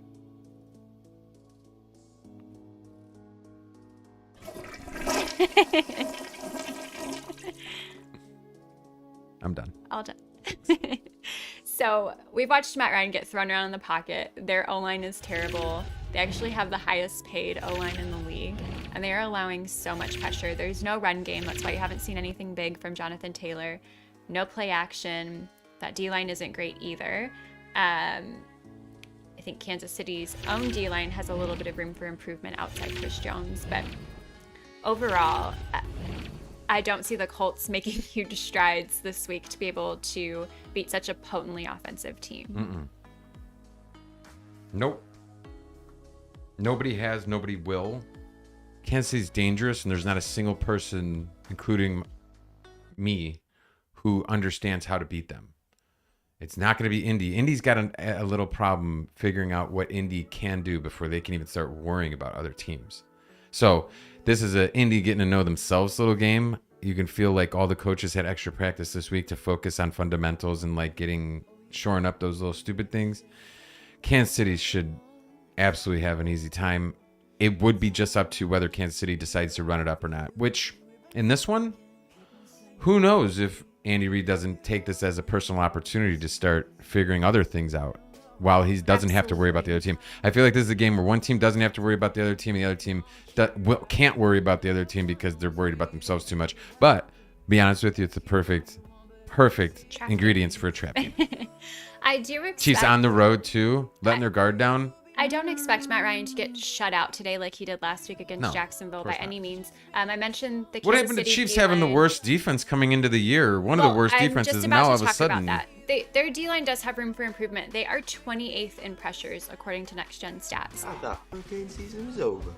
So I think Matt Ryan is going to have a little bit more time in the pocket today. I don't think they're going to be, like I said, held to 0 points again. But what's trickier is figuring out from a fantasy perspective on the Chiefs side, if you're looking at targeting them, is who to target outside of Mahomes and Kelsey. Mahomes mentioned every week it's going to be a different guy. yeah. And there's going to be another guy besides Kelsey. That's why today, I'm looking but at it's figuring Pacheco. out- Pacheco. He had a big week 1, and then you didn't see him week But you 2, have so but he many did people spread it on out. the And then team. I think Pacheco's going to be I Mr. think 3 it's- touchdown day. I think it's Juju's They're my week. stack, by the way. It's who? I think it's Juju's week. Juju? Yeah. Smith-Schuster? Yes. Oh. Or maybe I it's mean- Mecole Hardman's week. Or maybe it's Clyde Edwards-Hilaire's week. It's a good There's problem so to many- have, and yes, that's why. and that's why they're I so think, great. I think you just solved your own problem, or you answered your own question, in regards to like, you don't even know what you would do with it, let alone Patrick Mahomes. And they're all very capable guys. They're all very, able bodies. So why does he have to make the decision to go to one or the other? That's why it makes them too unpredictable, and that's why you don't bet them. So I do. I like the guys who are handcuffed into like I like a Davis Mills who is handcuffed to Brandon Cooks over someone who's got so many Trevor different Lawrence, who's got a people couple different options. to Yeah, throw it to. just throwing it out there. That's how I feel. That's how I do think there's a little bit of upside for Kansas City D today. They're $4,100. Indy has a terrible turnover differential. I think they're -4 right now. There's But the definitely sacks aren't opportunities. there, though, are they? Oh, absolutely. They The sacks are? are there. The fumbles are there. I just I don't think he think was Kansas hit City's 5 Yeah, times I don't last feel it week. on Kansas City, but that's on you if you want to play Kansas City's defense. It's like I said, there's upside. Go There's waste a your little money. bit of value. The statistics back that it The could recency be bias successful. backs it. I get it. Sure. 2 weeks, the recency bias. That's all we have to go off of. Okay. But Kansas City is going to take this game today. I have them winning 30-17, unless Oh, it let's is see. the trap game we're predicting. Let's see. You said 30-17. I have 28-17. So close. Very So close. similar. We're both in acceptance that this should be the only quote unquote blowout. It is that trap game that you're worried about, so let's not be surprised if we do come back to it next week and that did happen. But I think we're on the same page, and I think that is how it goes. And I think that Indianapolis, I think that line was written several weeks ago because these new gambling, the sites and the apps, they're predicting things out weeks in advance, and you can't move lines like a crazy amount. I think this was made and it just can't be updated. So don't be confused that this line is so close. Okay. Yay! Oh, we're trucking along now. We Bills and Dolphins. This is a big game. We're supposed to take a break after this, which I believe we will. We'll have a little hang out. I'm gonna go get another water. Really appreciate everybody tuning in thus far. The chat, I haven't been able to see anybody in the chat on the YouTube's live. I don't know what that's all about. We'll look at it later. Again, this is our first inaugural YouTube broadcast live. Appreciate it. We're also on Reddit Talks if you want to interact, get involved. Otherwise, we're moving on quite swiftly. 11:15. We got 45 minutes to go until the show should be over, unless we spill over. But we're making really good time. Without further ado, Mr. Josh Allen and Tua Tagovailoa headline the Bills Dolphins at Miami +5.5 for Miami, -5.5 for the Bills. What you got, Alina? I have the Bills. I wrote down the Bills. The Bills. Okay. I mean, I would say they're the best team in the NFL right now. Easily. I didn't believe it coming in, all the hype, and now I do. It's to watch them. They are the most exciting, dynamic team. They remind me of watching the Bucks in their prime. They remind me of watching the Tampa Bay Lightning in their prime. This is a complete team. This is a great team. Who can beat them? How? What are the My Dolphins going to do? concern for today is, well, for moving through the rest of the season, injuries are starting. So we've talked a lot about injuries throughout the league so far, mounting up. Injuries for the Defensive Buffalo, injuries. Defense Some big is ones. there's a couple of big ones. They're going to have, I believe, 2 rookie corners starting today. Micah Hyde is out for the season. He's having Safety. neck surgery. Micah Hyde. Yes. But I believe we're going to have 2 rookie cornerbacks rookies, as well starting. Yeah. It's going to be interesting to see what they're able to do against a Miami team that we saw pretty much erupt against, Baltimore last week. Mm-hmm. So I don't think they pumped the brakes half as much as Baltimore. I think they've already got 100% better defense. So worried, yes.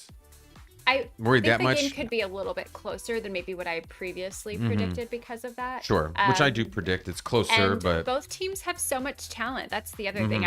It's going to be, I believe, a high score. I don't want to take any points away from Miami, but I don't want to give them as many as you might have given them against Baltimore to begin with and after what happened in Baltimore. 6 touchdowns is also like a career game for somebody, even for Tua Tagovailoa. So just don't think that that's his standard. Tagovailoa. Viola Davis. Tua Viola Davis. Tua Tagovailoa. Tugga Puddin Viola. Tugga my Puda Viola. I don't know. He'll learn it. He'll learn it. Too many vowels, not enough consonants. Okay. For Buffalo to win this game today, the pass rush is going to be critical. They have to pressure Tua, make him uncomfortable. He can't Up complete front. all It's going to those come passes. up front. Yeah, that's Tua, what that was the thing pass about rush. Baltimore, too. At Baltimore, if you want to lay back on somebody because you're winning, that's fine. If you want to lay back on Tua, that's fine. But at the end of the day, Tua makes passes. Tua is a good quarterback. But the only way that everyone's proven otherwise is put pressure on him, and the kid makes bad decisions, poor mistakes. He lets it, you know what I mean? Like, you got to have him making split-second decisions, and then that's where the mistakes come. 1 interception for every 5 that you let up because you had to take a safety off or you had to, put more pressure up on the front. That's fine. Let him have 5 17-yard passes because he's going to in there. 1 is going to be an interception with a really good chance to bring it back to the house. You got to put pressure on that kid. That's what Ravens absolutely did not do. That's why it doesn't give me any worry to watch the Bills come in here. I don't think the Bills are going to shut them out, but the Bills are going to keep that team to 20 points. Wow. And I think they will win impressive. 27-20. Okay. I have the Bills winning 34-31. I think it's a lot closer because of the young DBs, all the talent. You really? If yours happened, I'd say either one of us, actually. I think it's 27-14 going into garbage time, nothing left. And, like, Miami gets it and onsides it and doesn't get it back. And that's how 27-20. I think that there's too little too late. Okay. Anyways. Well, one of us will be correct. You. One of us. As far as our will be lineups correct. go, I expect this game to be stacked. I do have Stephon very Diggs. popular. Like, I think this is going to be a very popular stack for the Sunday Million today. Yes. For people who are Allen. riding you the did the Allen. recency. Whoa. So you're doing Allen with Davis. Sorry. For people who are riding the recency bias from last week, we saw Tua, Hill, Waddle in the Million We did. lineup. I think there's going to be a lot of people on that because of last week, but it's also projected to be pretty high scoring regardless of your prediction. Irregardless. And Allen's really expensive. He's $9,000. He is. That's outrageous. So, yeah. I think he has the potential to find value today. It wouldn't surprise me if he throws 3 touchdowns and runs 1 in. Like, that's not out of the question. No, not at all. That would give him the How value. close does Miami let him get, though, without him scoring? Exactly. Watching him last week with Diggs, it was So like I a ballet. pivoted. I can't get off of Diggs, and then I can't afford Diggs and Allen. So I pivoted as well off of Diggs because Diggs is also $8,300. And Gabe Davis played really well in week 1. He had target share. He didn't play last week. He's coming back. But I think if you want to find value, that's the person it's going to be from. I feel like you're giving away too much by having the Allen Diggs stack. I hear you. I'm also staying away from the Miami side because I don't know who they're all expensive this week after what happened last week. I mean, Tua could be a little bit of a pivot. He's $7,300, but I don't think the upside is nearly there. And this could be a lower scoring game, like you said, on their end. That is possible. But I feel like they're going to spread the wealth a little bit, and I'm not sure who I would pinpoint in that. I also want to stay away from high ownership. That's really what it boils down to. Okay. Cool. Okay. That is the The first end. AM games. Yeah. End of the So- first round. little breaky poo while you guys take a look at the official selections from Mike Alina. Jot those down If you're on the YouTube. Otherwise, we're going to take a small little 30-second break so that I can get rehydrated and maybe use the restroom. Stick around. Thanks, everybody, for tuning in thus far.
No clue. All right, I'm back. She's under the couch. Nice. Sweet. Found her. What are we on? Jacksonville Clippers. Okay.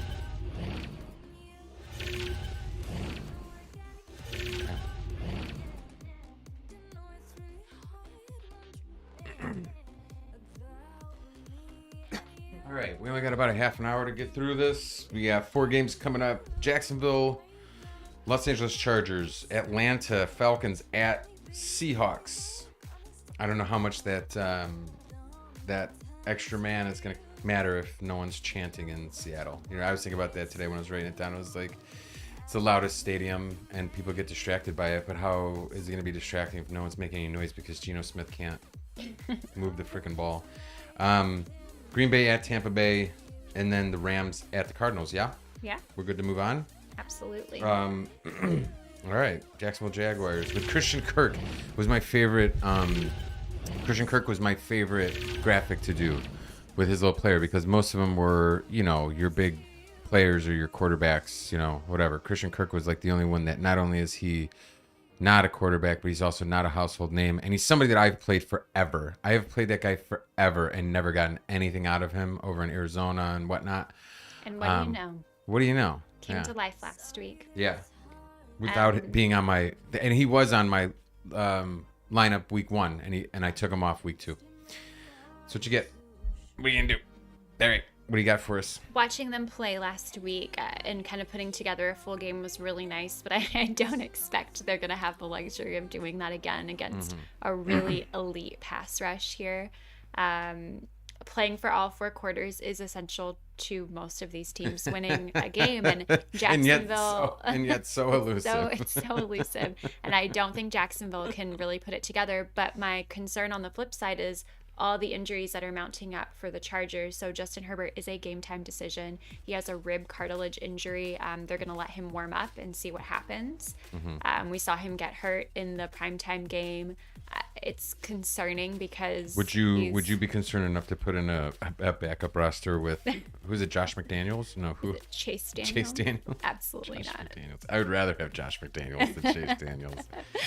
hucking the ball. You also have, I don't believe JC Jackson is expected to play today. Don't take the wait for inactives to come out, but I don't know if their elite corner is going to be playing. And then Keenan Allen did not play last week, questionable coming into today. I have a little bit of concerns if Herbert doesn't play. Do I think it changes the game a little bit? But I think Chargers defense is going to shine here regardless of who's starting. And that would be why they are in my exactly. I think a Fanduel healthy lineup. team would murder Jacksonville. I'm just kind of taking into account the possibility that the offense might not be nearly as productive. Because of that, in DFS, I am limiting my expectations for quarterbacks and wide receivers. So for Chase Daniels, Herbert, receivers, I'm kind of staying away from it a little bit. I think there's a small opportunity for Austin Eckler. You know, anytime you have a backup quarterback come in. He has I been am so not underwhelming yet. the first 2 weeks so far. And almost every week his entire career. He only has 2 or 3 times where his upside shines. And the amount of money that you pump into him, it's like spending $5 on a scratch-off ticket 20 times to win $10 once and be happy about it. It's not right.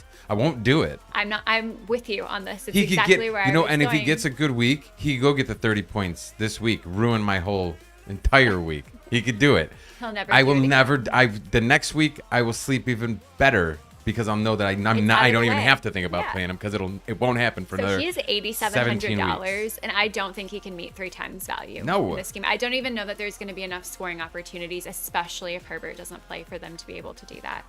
So I'm with you on that. I expect he's still going to be owned. It wouldn't surprise me if he's like 8 to 10% owned. I'm what I would consider myself a very smart, savvy gambler, very smart, savvy daily fantasy player, and he still makes me think I should be picking him before I have to smack myself in the head and say, what are you thinking? You've let this guy disappoint you for 3-4 years. Remember when he got the job from remember when he took the job from was it Melvin Gordon? Yes. In the first place? People were like, oh, it's going to be a split and we don't know who's going to get it. They're both amazing. He's emerging and everyone, once he got it, they were like, well, that's it. The floodgates are open because he's not going to get 50% of the carries anymore. He still carries that same price tag as if the hype is still around him, and he's done nothing to prove to me. I guess he's a good a weekly fantasy player. He's not a good daily fantasy player. Not for DFS. Don't get tricked. With that, the spread has naturally narrowed because of the injury concerns. So Chargers opened up as 7-point favorites. It's currently sitting at 3.5 right now. Is it? And I think that is largely due to Herbert being a game time decision. So this was I made this prediction before we knew the extent of his injury and how it would impact him. But I still feel pretty confident in it regardless who's in at quarterback. I have Chargers winning 24-17. The best part is that Eckler, he's still a dynamic running back. He's still a good running back. He still has his moments, has his games, let's say. Not his moments. Well, if they do have to lean on him, he's very reliable. He's not going to collapse. He's got more confidence from me than most running backs would. So I don't have a problem either. No matter what quarterback comes in, or they could split carries. They could let Eckler throw it. Chargers are still going to be Jaguars. There's still another half of the team that's got to show up and take care of one of the easiest offenses that I think is in football right now, the Jacksonville Jaguars. Would you agree with that? As much as they're playing outside of their minds, I think people aren't prepared for them because that's how the Jaguars do. They kind of have this, let's go out there, give them the best. Can't sustain it. Arizona comes to mind when I think of teams that do that. They come out real hot, win 7, then they lose 7 in a row because you just can't maintain that kind of like pushing through. But it's a bunch of college kids who have a lot of endurance and stuff like that. You know what I'm saying? At the end of the day, no one's going to let them surprise them anymore. They should be caught up with. They're done. Chargers should use this as a practice game to just curb stomp them. Do you think it smells like a trap game? I don't. It's a trap. You don't. I do not. There's no way that Jaguars take the momentum from last week and steamroll the Chase Daniel Chargers. Not with the Chargers defense. Chargers score 3 points. Chargers defense is so They're going good. I'm going to do one last emergency lineup before we get off. I did this already. I already reserved a lineup for it. They're going in there. Jacksonville's mid-defense. So we do have inactives and actives are starting to come out. It's Okay. We're about an hour and a half before Go game ahead over time. those. So a couple of ones that Should we've make talked my about mind. and confirming. I think we nailed the most of these. Jacoby Myers is inactive today on the Patriots. We didn't talk about Taysom Hill on the Saints, but he is also inactive. He was not expected to play. Jameis sucks. Winston is active. He's one of my favorite players to watch. Not to put in a DFS lineup. He will. Good to watch. He'll get you 11 points for $5,700, and you'll think the world of him. But that's not enough to do anything. And it'd be like one 50-yard touchdown. For the Ravens, J.K. Dobbins is active, so making his debut along with Brandon Copeland, one of their really great outside linebackers. DeAndre Swift is active for the Lions despite being on the injury report He's all going to week. be on a. He's gonna be on a Alvin count. Kamara is also active. Cool. And I think that's Is the big ones. Pacheco Josh active? Jacobs is expected to play as well. We talked about he headed Replace Hall. to Nashville yesterday. So as those roll in, we'll bring you more. But for now, I think those are the big Okay. ones that we've touched on. So I'm taking. Okay.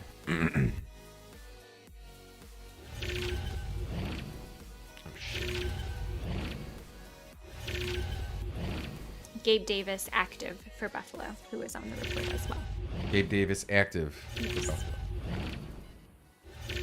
I have to do like an emergency, like no way lineup, like no way to win, but it's got to be realistically capable of winning. You know what I mean? Can't Okay. just like go down and do all 4,500s. You got to do well thought out. We're gonna see. I think if we roll through these last three games, But it's not going to be Geno Smith as my quarterback, even though.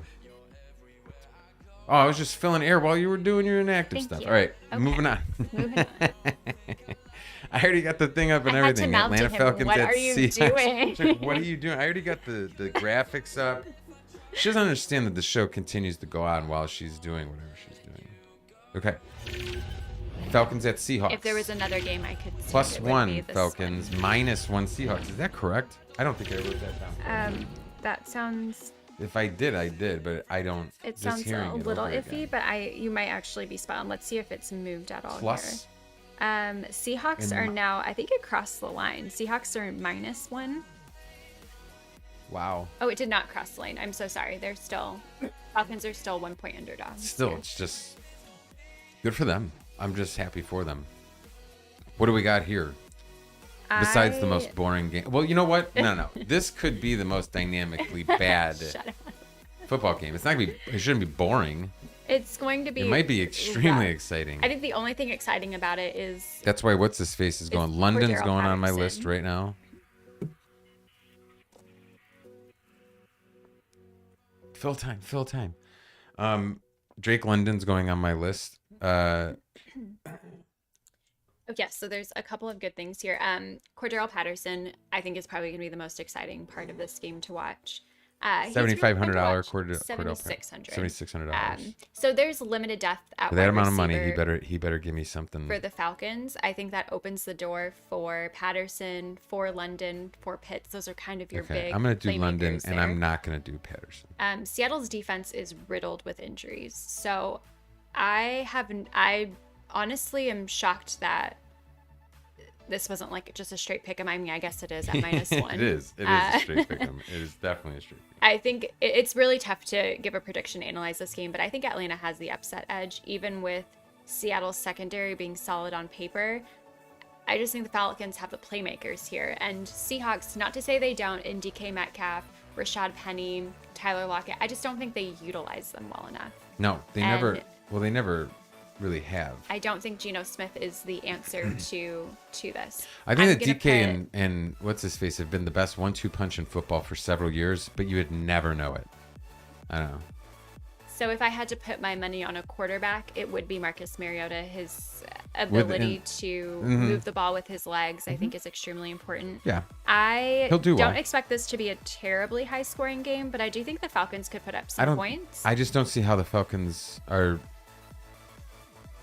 not supposed to win this game. It's technically. probably because of record, right? Falcons are 0-2, Seahawks are 1-1. You saw the Seahawks What? Week 1 win against Denver. Ridiculous. I think we forget that Atlanta almost beat the Saints Week 1. That was a very high-scoring game. come on, it was week 1. Ugh, So I don't believe in that. I agree with you in terms of Falcons winning today. I have them beating Seahawks and the 13th man 21-13. You had the Chargers beating Jacksonville 24-17, right? Did we go over that? I'm so sorry. I don't know if we did. You had them 24-17. I'm just looking at the graphic now. I have 27-10. I have 24. For anybody that was looking for the ending of that one that we were predicting. This one, you had Falcons. I'm over here complaining that the Falcons But you shouldn't have be the winning. Seahawks. And I have the Seahawks. I made these picks like last week, but I mean, I'm going to stick to my convictions. 21-20 does sound funny. I believe once I wrote it out, I looked at the spread and I giggled a little bit because how close it was. Do you think the 12th man will help the Seahawks here today? No, that's what I was making that mention before we started doing this, that if you need to have something dynamic happening, the defense making plays or the offense making plays or something happening for the audience to get into it. They don't just show up and scream the entire time for nothing. So there's no one there to do that. It's not going to be a factor. Seahawks 21-20. Let's go. And you want Atlanta 21-13. I like your score way better.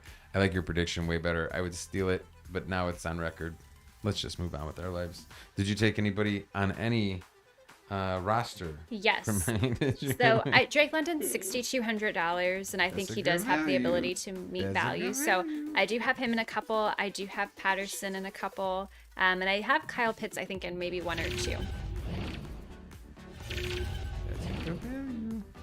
Kyle Pitts.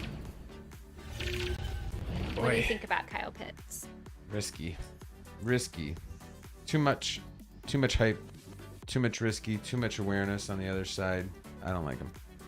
Fair him. I'm just taking a note here. All right, moving on. Green Bay. Talking about injury. Man, I go either way with this game, but I'm also jaded. Green Bay's getting 1.5 to Bucks losing 1.5. I'm so jaded just because of how wishy-washy kind of both teams. Well, I don't know if you could call Buccaneers wishy-washy. They've been very consistently bad on one side of the ball, very consistently good on the other. Exactly.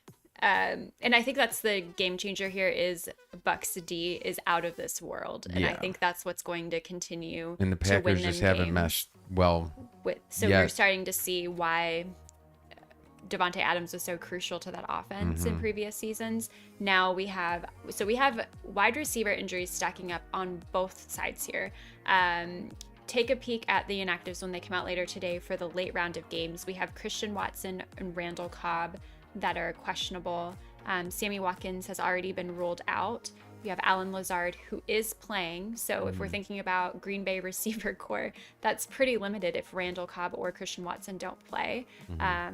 There's been a lot of dropped passes, a lot of miscommunication on those run routes. We did see Aaron Jones have a monster game last week, but he's not going to find success against Bucks run D, and they're going to have to pass the ball. And I would say take Tampa Bay's defense if Aaron Jones ever went or Aaron Rodgers ever went down. Absolutely.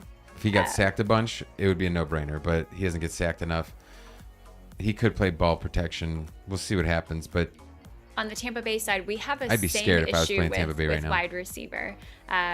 Godwin's out. Evans is suspended for this game due to last week's scuffle altercation with Marshawn Lattimore during the Saints game. Julio Jones is a game time decision. We won't see anything come in until later today, but it does look like Brashad Perryman and Russell Gage are expected to play. You also have Scotty Miller is one of their wide receivers. Brashad Perryman was used a lot last week in place. Yes. Of what's his name? Not Mike Godwin. Evans. Godwin. But yeah, in place of him with Mike Evans on the field, Perriman was used. Perriman is a big human being, and he was making headway through. I think he's kind of a dark horse for me this week. I would put him in a lineup. Of lineups. It'll be worth it. I'm not as big on Russell Gage. If Jones doesn't play, I think I have one lineup with Scotty Miller in it. But I'm also keeping in mind that Cole Beasley was signed to their team this week. He was elevated to the roster. I've never had luck with those. So. But it's when you're doing a $5,000 player, he could, split his snaps with. I've never had luck with those. It's fine. I just never had luck with those. That get was it. me I'm throwing glad my that you have cards so at much Mike luck and with walking those. out of I've the never studio. had that. I'd rather go find out where these people live and who's going back to their hometown. Well, who? There was somebody. Whose birthday is it? Or whose That's birthday what Mike is it? wants to know. Whose Hockey. birthday is it? I'm a hockey guy. In hockey, if it's your birthday, there's a really good chance you're getting a goal, or you're gonna amazingly see your shots go through the roof for one night only in Winnipeg. Just trust me on this one. In football, there was somebody last week who scored a touchdown, and I was like, "What the is he even getting the ball for?" And then they were like, "Oh, in his hometown of Cincinnati," and I'm like, "You motherfucker! I should have looked that up. I should have seen it." So I expect Tampa Bay to shut down Green Bay's run. This is how they're going to win today. They're going to shut down the run. They're going to force Aaron Rodgers to throw the ball, which he's not going to be able to do with It's gonna be so efficiency. uncomfortable with. And I think the Bucks will also establish Fournette, find some chemistry with those receivers, and they win today. I do think it's going to be close. We haven't seen the Bucks put up a lot of points given their banged up wide receiver core, but I do think that they take this Any at points? home 20-17. 20-17. All right. What's my pick? Oh, that's the front half. I believe I don't know if I have Leonard Fournette in my lineup, but I do have a couple. I expect he's going to be so highly owned this week. Like, I wouldn't be surprised if it's 15%. Like, out of this world. He is $7,200, and I do expect this to be run heavy. Green Bay has a porous run D.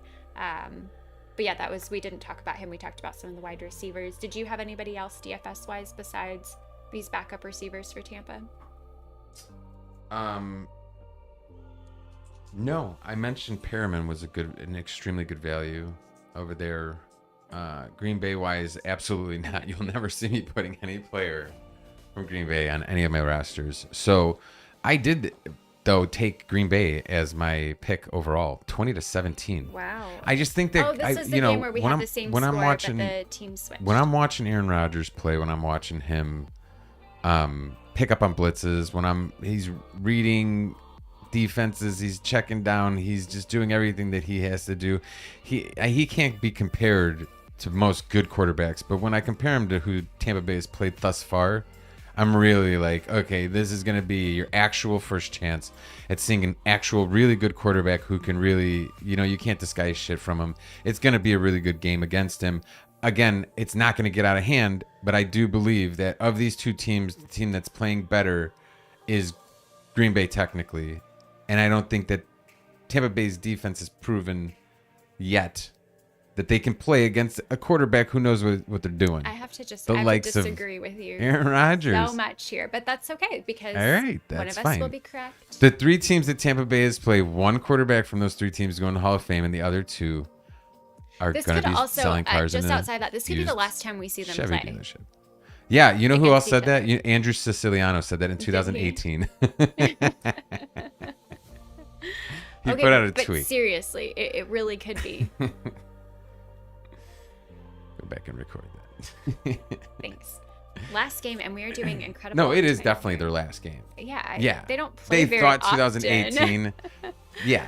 No, this is definitely their last game. But let's see. I think Green Bay's got it. Narrow edge, 2017. Moving on. Last game. Last game. And all of my graphics have worked. All of the soundboard stuff has worked. I'm so happy. So excited. Now we just have to figure out where to go for the games. Rams at the Cardinals, 3.5 point favorites are the Cardinals. That line has stayed pretty steady there. I hate this game. Y'all know I hate this game. It's the play from both teams has been a little bit inconsistent. And You hate the game because there's just too much scatter in your there's brain. too many variables. Yeah. Like I look at this Because game they're and basically the same team. Technically on paper, Yeah. they're like the same team. very much so. Yeah. Or should be. If DeAndre Hopkins were Yes. playing, I think it would. Yeah, they'd yeah. Be If very DeAndre similar Hopkins was playing, teams. these are Yeah. very close. James Conner is, I believe, expected to play, though. Keep an eye. That's probably one of the major injuries to watch for. Yeah, big one. Regardless, I don't plan on playing him in DFS. But what's tough about this game is that the offense is, again, a little bit similar. Then both defenses are not playing extremely well. They're actually both last in the league in allowing third down conversion. So they're allowing the most third down conversions. Tough time of possession and sustaining drives is whoever is able to do that today is the one who's going to win. I hate that we have to do a prediction because I feel this could swing either way. And I have that problem with the Cardinals a lot because you don't know who's showing up. They're in this early season slump. Then they came alive in the last half of last week's game. They were gonna lose it, and they got Absolutely. a miraculous. That was the cleanest turnover I'd ever seen in my life. Everything that led up to them being able to do what they did last week will never happen again. And no team will let them get away with it. It's and extremely the order of favorable. events was just not right. The Cardinals they had people tweeting at the beginning of the game that their season was over, and then by the end of the game, they're Super Bowl bound. rebuying back into them. It's disgraceful. It's disgusting, but that is how it goes. But when you're flying by the skin of your teeth, that can get you by the Las Vegas Raiders, who I believe are the same way, fly by the seat of your pants. You never know what you're going to get from them. Derek Carr's so wishy-washy. Now this is the LA Rams, and your recency bias includes them playing the Bills. This comes down to the LA Rams as a more complete team. I don't think they spank them like Arizona got spanked by Kansas City, but I know that they do win this game, and I would say that they edge them out. That spread is like that because of that 3.5, just to mess with you with that little tail end, because I would love to say that there would be a 3-point Obviously, disparity. they're adding the hook to scare you. Yeah. And I will look at my picks, because I originally believe that I did say that there was only 2 points between them, but 23-21 to me sounds just a little too low. I'll stick with it. Again, I'm a man of my word, but I have the Rams winning 23-21, which sounds about right. When it's one of those spreads that you personally, where you would get scared thinking it's either going to be 4 or it's going to be 3, when in actuality it was 2 the whole time. My score is not much higher than yours. I have the Rams winning 28-24. Yeah. So just a couple of extra points there. There are some really great DFS options, I think, in these games. Always. There's always going to be great. Of course. Great check down options. Rondale Moore is out still. Is he back in? Christ, I believe man. You're never going to play a game. He's like my favorite. To play. Anyways. We'll have to check on that. But I think there's opportunity if you want to pay up on the stack for Stafford Cup, obviously. Oh, I got Dortch. You do have Greg Dortch. I think that's a Throwing really Dortch. Greg Dortch has a great matchup. Hollywood Brown has a great cornerback matchup this week. If you're so inclined, Stafford is actually less than Murray. He's $100 cheaper. I don't know if the floor is nearly as high, but if you would take Stafford ever as your quarterback in a DFS Stafford Cup stack, would you not consider that at all? No. Okay, No. that's interesting. I know. I wouldn't. Okay. No. We haven't talked a lot about tight ends throughout the show, but these are 2 really good tight ends that I think could find themselves in your lineup this week. Zach Ertz and Tyler Higbee, 5,200 and 5,700 respectively. I think Ertz has a little bit more of an edge here, just given he's $500 less, and I feel like the floor and ceiling here is very similar for both. But yeah, there's not many players from these 2 teams that I wouldn't, in terms of quarterback and receivers, that I wouldn't really shy away from. From a running back perspective, we have Darrell Henderson and Cam Akers I don't understand what's going on in that backfield at all. Nobody does. They don't even understand what's going on. I don't feel comfortable there. doing that. And then with the James Conner injury, anytime a running back has an ankle injury, I am extremely concerned about limited snaps. How long are they going to play? Swift. How often? Yep. Exactly. So I tend to shy away from that as well. So not big on this backfield, but definitely big on the receiver options here. You and everybody else is all say Yes. that. Oh my goodness. The ownership. You and everybody else. The ownership Cup's should be ownership outrageous. To be probably I haven't seen 12%. anybody besides Cooper Kupp, obviously, who's. I don't think in this game that he gets the 3.5 times his value. I think he still gets 2 times his value, but I don't think that's enough. And I only have him, I think, in maybe 2 lineups, maybe out of 12. I'm hoping he's owned a ton. I hope he's got 20% ownership. That'd be great. He's And he drops a expensive. 20 He's bomb. So I hope expensive. he, yeah, and because it's not worth it. yeah. I do think I won't there's be some on that- receivers on that that are train. cheaper. We talked about Stephon Yeah. Diggs earlier. I think there's some receivers that have massive upside that are considerably less. Could easily make that. Absolutely. So besides Dortch, I think it gets spread out a little bit more. I had their Kusarao or whoever on the Rams. I had him in a few lineups. He's a way down their depth chart kind of guy, but he could have some upside for like a $4,700 guy. But that's the that's always our goal. Like, you got to play the chalk, because if you don't play the chalk, you're not going to win. But you also have to find the guy that nobody's going to have, who's going to get you 12, 15 points. Sometimes they don't always come from the high scoring games either. I always seem to focus myself on the games where I know a lot of touchdowns are going to be scored, and I forget that somebody can rack up a lot of yardage and get the half-point PPR on Fanduel and still make good value. And that's where the lower ownership is coming from, where you have a unique lineup. You're not splitting your money with 25 other people. True that. So, all right, just in order to recap all the games and what scores we predicted, with the graphic, of course. Bengals, Jets. I'm taking the Bengals 19-17. Alina, you're taking Bengals 31-17. Lions, Vikings. I'm taking the Vikings 31-28. You're taking the Vikings 34-30. Eagles, Washington Commanders. I'm taking Eagles 33-27. You're taking Eagles 31-24. Raiders, Titans.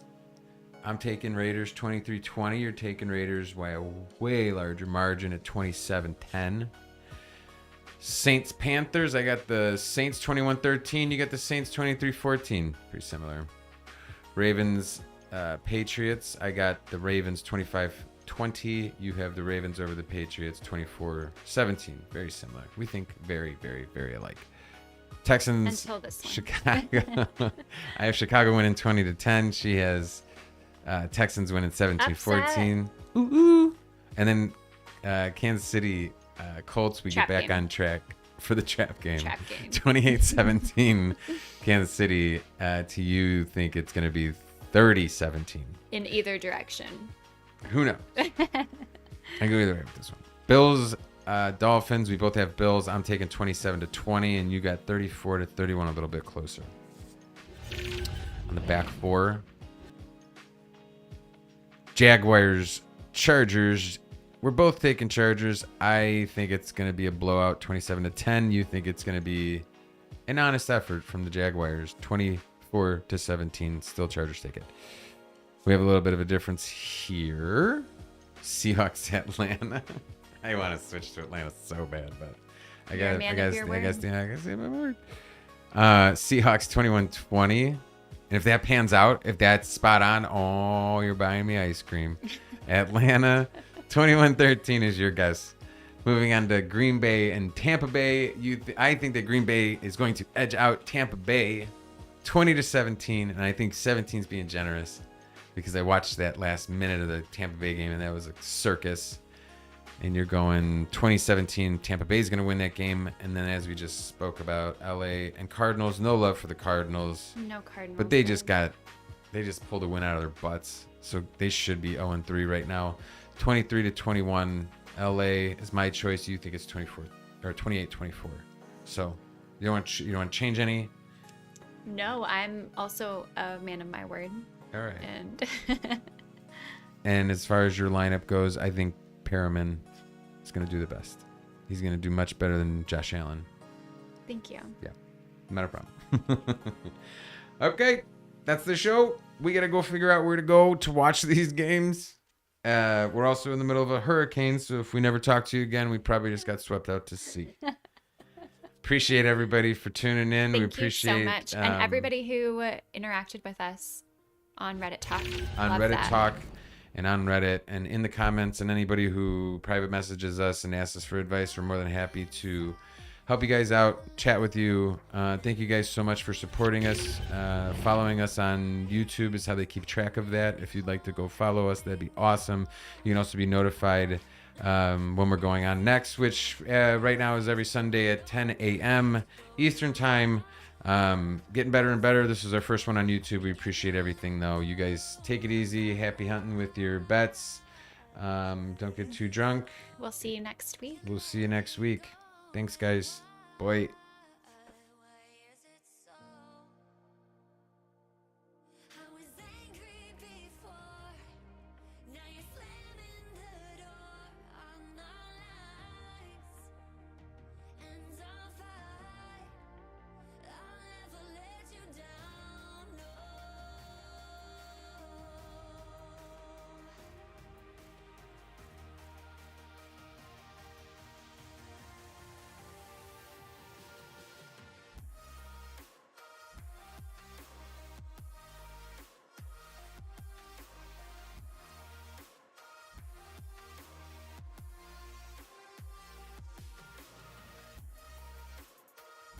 Well, fuck you then, punk!